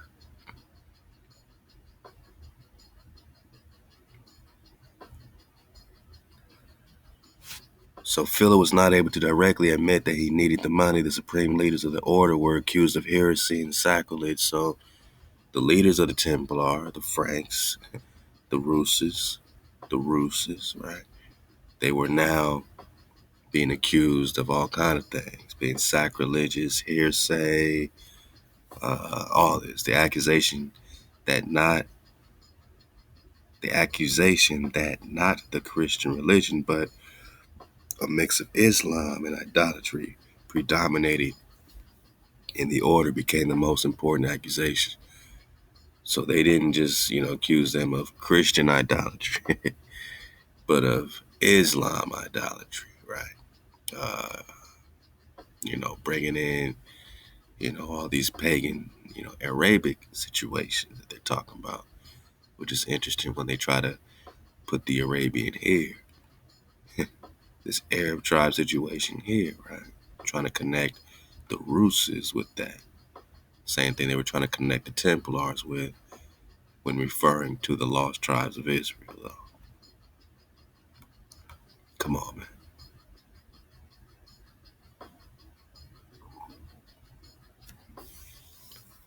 So they're being accused of idolatry. This is what the historians of the papacy write. In our view, the assertion does not stand up to examination. One may accuse of idolatry whomever he likes, but one has to take into account here that Mohammedanism became a religion in the modern sense of the word not earlier than 1603. Well, after the press is popping off, here comes these Mohammedanisms. And the Islam we know today is a new creation. Before that, it was the pagan, uniting of the Mohammedan tribes. Then they formed a religion out of it called Mohammedanism or Mohammedanism. When Sultan Ahmed I made it the Osman, the former Byzantine. Remember, the Byzantine got taken down in 1453, 1 year after the 1452 Doom Diversus Papal Bull. Then the Byzantine gets taken down the next year. They go right after it. Right, the people that Prester was writing to at the Byzantine, all of them got taken down in 1543, 53. So whoever he was writing to must have been a hijacked, free, version of that kingdom that connected with Israel directly. Only then did this crescent and star become for the first time the Muslim symbol after 1603. Previously, it had been considered exclusively an imperial military sign. For this very reason, some ancient European and Russian churches even today crown their spears or spires simultaneously with crosses and crescents, confusing faithful Christians who do not know the history of the religious symbol. The accusation of the Templars practicing Islam occurred only after the fragmentation of the former monotheism into different faiths happened and a bloody war erupted for the control of various spheres of influence. At this point, the writers of the past considered that to be a Muslim meant to be a criminal. This serves as one more piece of evidence to the contention that the overflow of the Templars happened much later. One can more likely believe the other accusation. The Templars spit on the cross and trampled it under their feet. Okay, they they ain't spitting on their Hebrew Tau, they spitting on that Zeus. A fully serious proposal if one takes into account that they were monotheists and the cross as a symbol rose many centuries before Christianity and JC. Even the pagans of Egypt, right, with their Ankh, worshipped it as a sign, the sun god Ra. And don't get it twisted, we're just talking the last letter of the Hebrew, as did the Cathars and Bogomils, the Templars. Oh man, that's the hijack. Thus had expressed a relationship to paganism. The well-known English researcher of the history of the medieval knightly order, Ernle Bradford, wrote, "The accusations were true or false, which were advanced against the Templars, and it became subsequently an object of long discussions. However, this question could not be resolved unambiguously, inasmuch as it was impossible to believe a confession which was extorted under torture.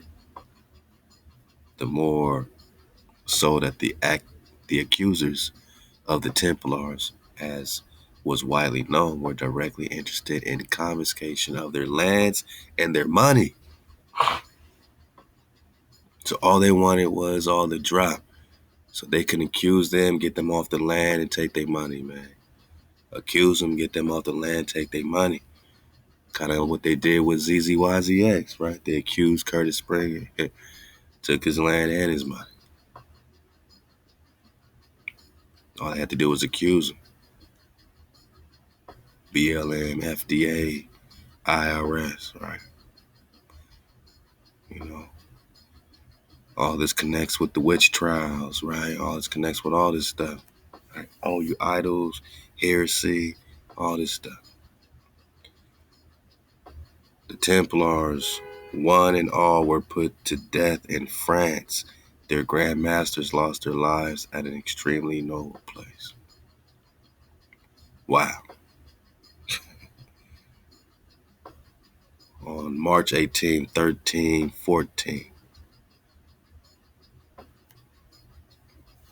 Jacques de Molay and Geoffrey de Charnay were burnt alive in Paris on Ile de Javians, or Hebrew Island. So they call it Hebrew Island, and they burnt these Hebrews alive on Hebrew Island, an extremely notable place. Hebrew Island, my nigga. Why wouldn't they burn anyone else but Hebrews on Hebrew Island? Philip the Fair burnt them there. And you know this was another Negro, right? Burning other Negroes on Hebrew Island. This wasn't a white man. Philip the Fair burned them there in the very center of the capital, where the especially honored and protected financiers and collectors of tax Confederates, co-religionists of the Templars lived and worked. Burnt them right there in the center of the capital. A new time had come, and it was necessary to show the former slaves of the treasury. So these Templars that were burnt on Hebrew Island were also called slaves of the treasury. Kind of like our birth certificates, right? Former imperial, like Star Wars, the Imperial Army, who now controlled the country's fate. A wave of pogroms, and persecutions of monotheists. That means they believe in one power, swept in at the same time. The king considered that if they were indeed to plunder, then it was to be indiscriminately. So, I just want to get that these Templars were getting that work. They were slaves of the treasury. They were monotheists, but they still were getting burnt down by Christians, right?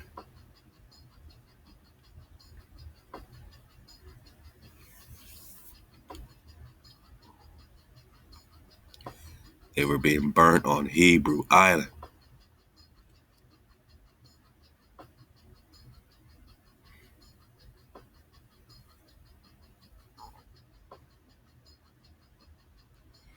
This is another one we'll get more in detail next time. The discovery of Abyssinia, 1520. And this is coming out the British Museum Quarterly, Volume 11. The same British Museum that has this map of Prester John, India Superior, where North America would be, right? The British Museum, circa 1530. The British Museum Quarterly is talking about Abyssinia. Okay. It's a good drop right here. I'll just get this first little piece, man. Just this first piece for the dismount. The Friends of the National Libraries have presented to the museum a valuable early Portuguese book which has only recently come to light and which is of particular interest at the present time. The title, literally translated, reads, Letter of the News which came to the King our Lord of the discovery of Prester John. We're talking about the British Museum, right? Prester or Prester John was the name given in Europe during the Middle Ages. So he didn't call himself Prester John. We're talking about King David over here. To the reputed priest king of a powerful Christian, dodge the hijack, state situated vaguely in the east, just like it's vaguely called Christian. He's situated vaguely in the east, vaguely Ethiopian, vaguely India, vaguely Oriental Asia, beyond the Mohammedan border or barrier. So he's beyond the reach of them. Early in the 14th century, this state became identified with Abyssinia, which had received Christianity in the 4th century, but had been isolated from the Christian empire by the spread of Mohammedanism in the 7th century. But we just got that Mohammedanism didn't really kick up into 1600s. So what do you mean the spread in the 700s? I mean, which one is it, right?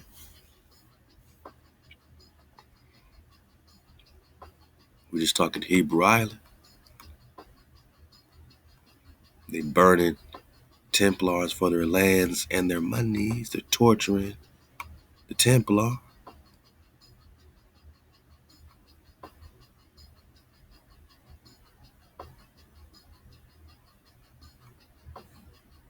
They're being accused of being Muslims.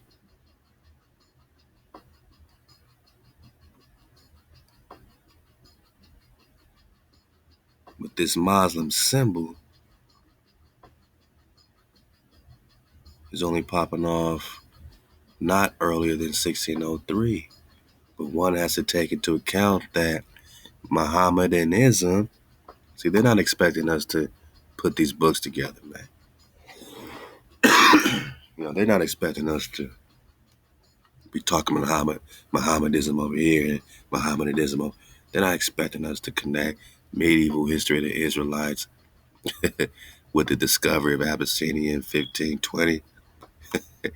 They're not expecting us to be digging in these archives in the British Museum Quarterly and connect that with the how do you do this? Medieval empire of the Israelites that cost $1,000?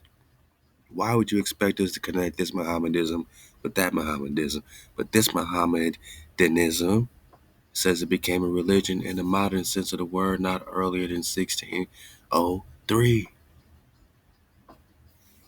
So what spread are you having in 700s?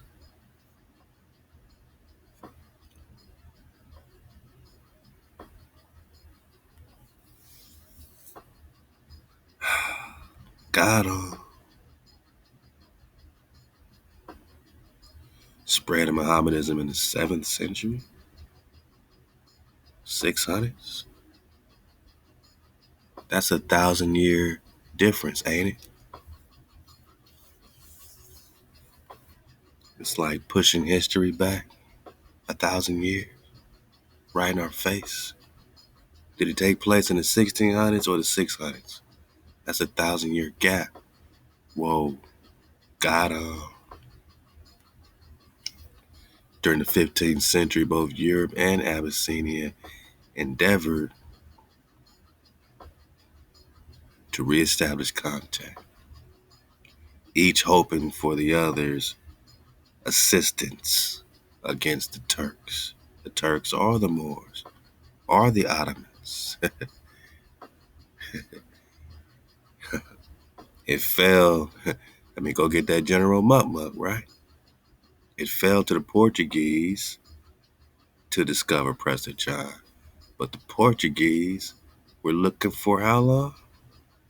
500 years in Portugal. That's why I guess it was on them to discover Prester John.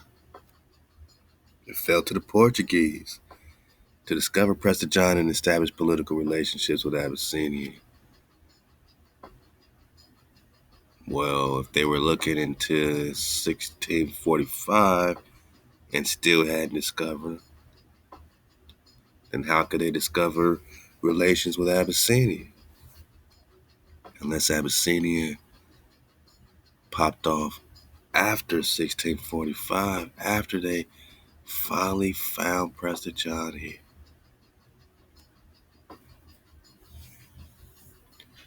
And this is Abyssinia. By the time they find India Superior over here, now they found Abyssinia. From about the middle of the 15th century, Portugal was occasionally in touch with Abyssinia by way of the hostile lands of the Eastern Mediterranean. The only route then known. At the very end of the century, the Portuguese discovered the sea route to India round the Cape of Good Hope.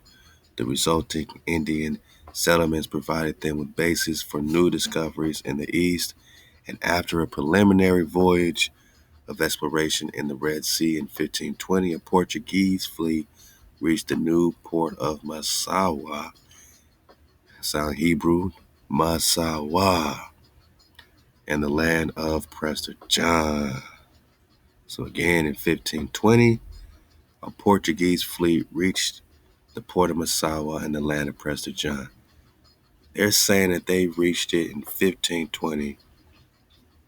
We are seeing a map from 1530 showing Prester John, India Superior on the map. So whatever they talking about, Massawa must be over here in India Superior, man. It's your job to flip it and bring it home. Because you can't be talking 1520 and not be talking Prester John in America, which means you're talking Abyssinia in America. And remember, you're talking Prester John, Emperador de los Abyssinios.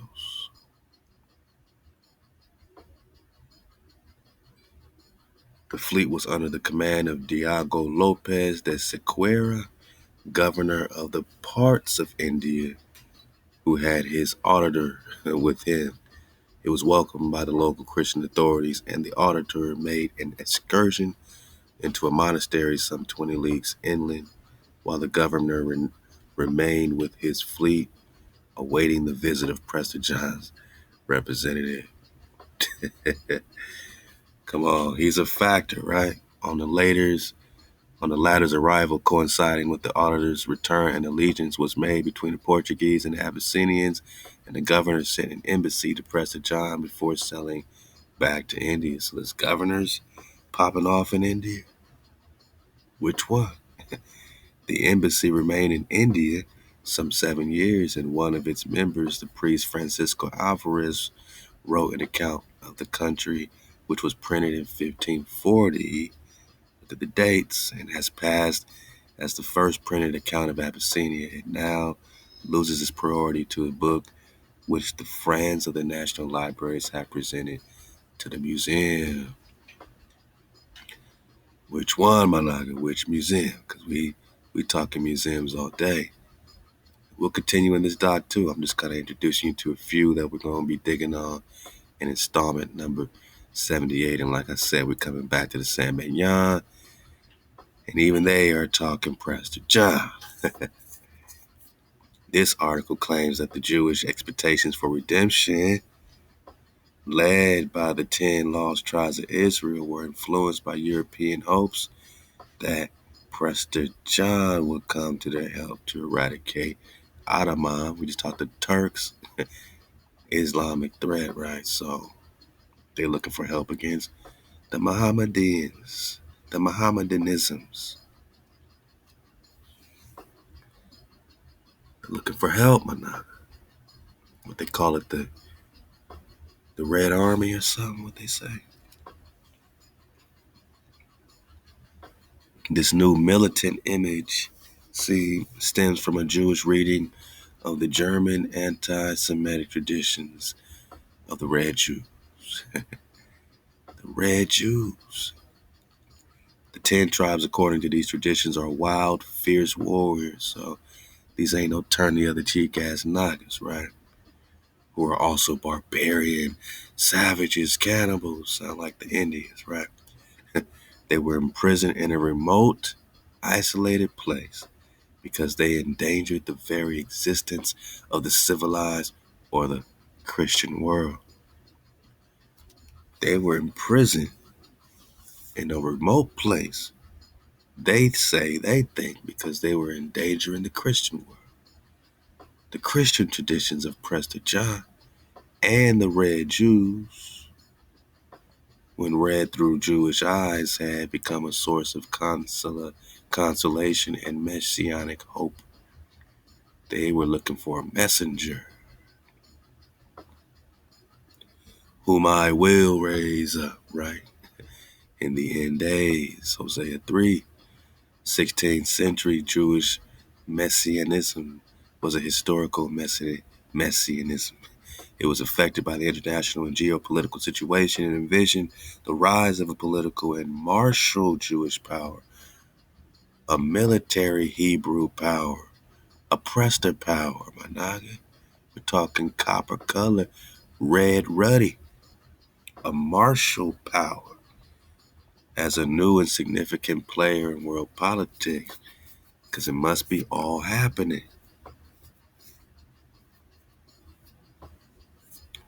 It says the first of the 16th century witnessed a burst of messianic excitement among the Jews of Italy. It was fed by constant rumors that the 10 lost tribes had been found and were on their way back to the ancient homeland.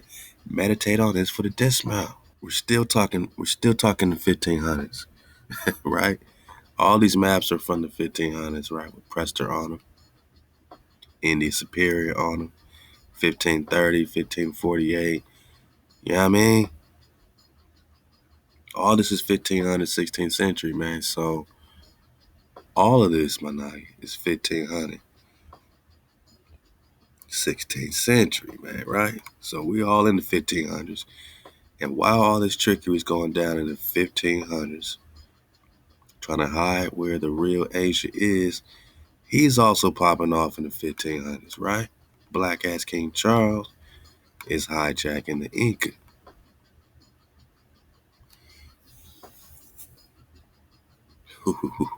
Man, for the dismount, I told you, best dismount. Nadia Comaneci, perfect 10, best dismount of all time. Man, I'm out of here, big. I'm out of here. I saved my voice as long as I could. But check it. Just meditate on this for the dismount. Meditate on Columbus coming here to find this holy city in Mount Zion, right? And at the same damn time, 1500s, Estebanico's popping off. And there's also a burst of messianic excitement at the same time where they know where Prester John is, where they know where the priest king is. Right here in the Four Corners, Arizona, Colorado, Utah, New Mexico, California, everything, Indian Superior. We're just talking Mexico. We're just talking Cathay. They know that the Prester's popping off. They know where Abyssinia is. They know who they're looking for. And they're having a burst of excitement among the Hebrews of Italy. It was fed by constant rumors that the 10 lost tribes had been found because they put it on the map, my naga. They know where they at. And were on their way back to their ancient homeland, led by a large, victorious army. So they're saying, yeah, these Nagas is gonna, in their mind, the ancient homeland might be over there in their education. They might be saying that Jerusalem's over there. You know what I mean?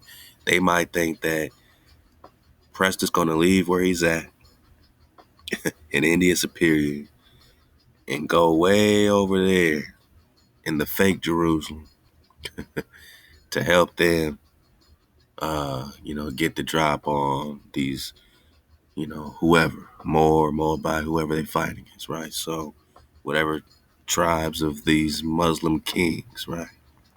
Sultans and princes Even the Pope were aware of this process. What process? So they're looking for these red Jews, right? These copper-colored Jews, Hebrews. It was also claimed that unnatural signs seen by many people in various places prove Hebrew redemption, not Jewish, Hebrew redemption. So something about finding Prester led to some excitement about redemption among the Hebrews, Managi. It was at hand. They thought it might pop off in the 1600s. These millenarians thought the world was ending in 1666. When they found you, that was a sign that they found their promised land. That Columbus, their Moses, had given them new life. And surely he did. 400 something years of new life. Their kingdom is over now. Yours is beginning, Jacob. Their kingdom is over now. They were nervous about this redemption back then. So they had to come together. Look, the Christians and the Muslim kings, even the Pope, were aware of this process. Of this what process? This redemption connected with this messenger. These Nagas that are connected to their ancient land, that are popping off with a large and victorious army. That means they are winning. That means you're winning. And unnatural signs is signs from the Creator that the Hebrew, Jacob, Israel, all the redemption we're reading about in Hosea 3, Israel will return.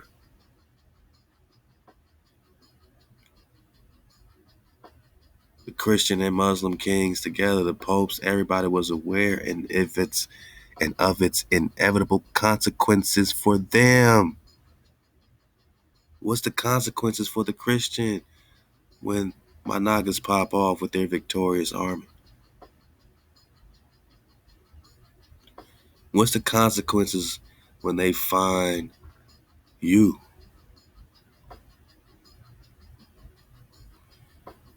What's the consequences of these rumors that these Israelite tribes have been found?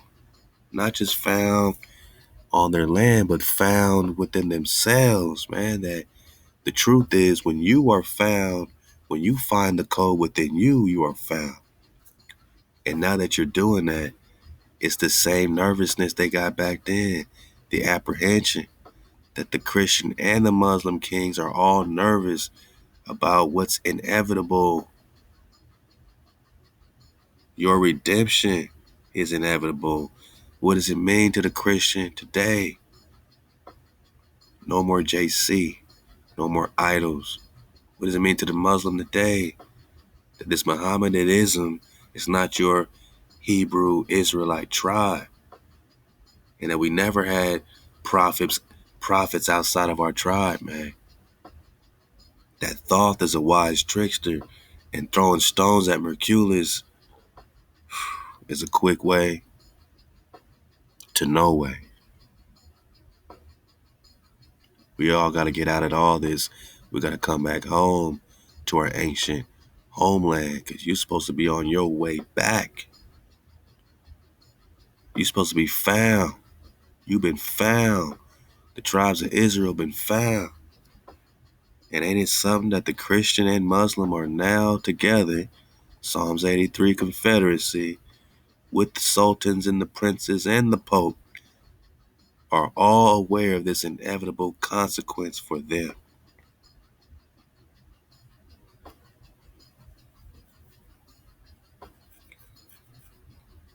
30 letters sent between Italy and the land of Israel between 1402 and 1532.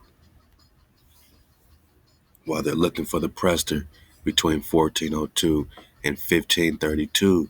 Ka.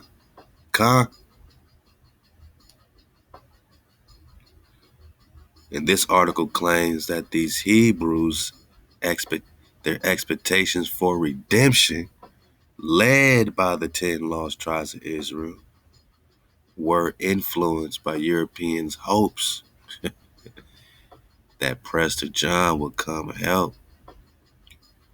So they fed all that into a fake hope that Prester was going to side with the Christian. Prester is a Hebrew priest king. He ain't siding with no Christian. He ain't siding with no Muslims or no sultans. He is King David. Khandawi. Ain't siding with no Christians. Ain't siding with no Muslims. He's only keeping the code of Hawa. And all these letters between Italy, Rome, right? And the land of Israel, 1402 to 1532. All this is during Charles V period.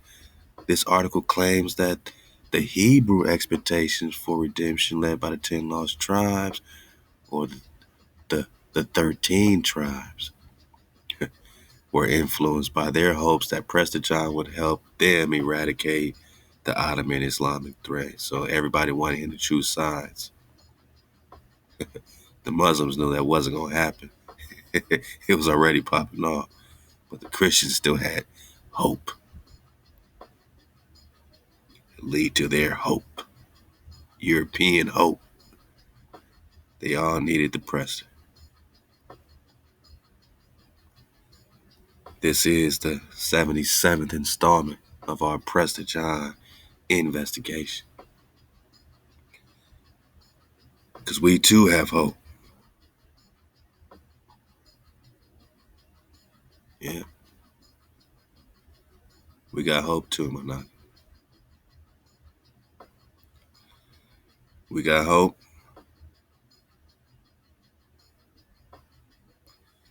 that Hawa, that they may know that it is you alone, no hijack, whose name is Hawa, the Most High over everything, the Most High over all the earth. That's right, MHOE. Let them be ashamed and frightened. Yeah, they're ashamed and they're frightened because of this inevitable consequences for them. The consequences of you being found. Let them be abashed and perish. Fill their faces with shame. All who? All these damn tribes. All these tribes that teamed up against us. They made a covenant. They made one consent that the name of Israel be no more in remembrance. They cut us off from being a nation. They cut off the treasured ones. They cut off a wise people. And they lifted up their own heads. They lifted up their own stank-ass heads. Called themselves royals. But we coming in hot. We coming in hot. Because we know that at the end, man, which is the beginning, we will serve Hawa our power, and David, whom I will raise up unto them. And we will seek Hawa directly after Israel returns. Right? The inevitable, what they say? The inevitable consequences of your return for them. Your redemption. Your return by seeking the Creator only, the Creator directly. Your return, you get your land and you get your Prester back. And then we come trembling unto our Creator only in His goodness. In the end of days, we search for Hawa and Dawi are come. Oh who is Prester John? Is it the Magi, the Dalai Lama? Is he Moshe, King Solomon? Or are we just talking David? The Watamanagas, for seeing clearly that the Templar is you, the royal is you, the priesthood is you. And we'll continue right here, digging on the greatest of earthly rulers, Manage, simply titled Prester. Allah, the water for surfing the wave. And Prester John, number 77. The Wada to the tribes, Ahab to the real ones.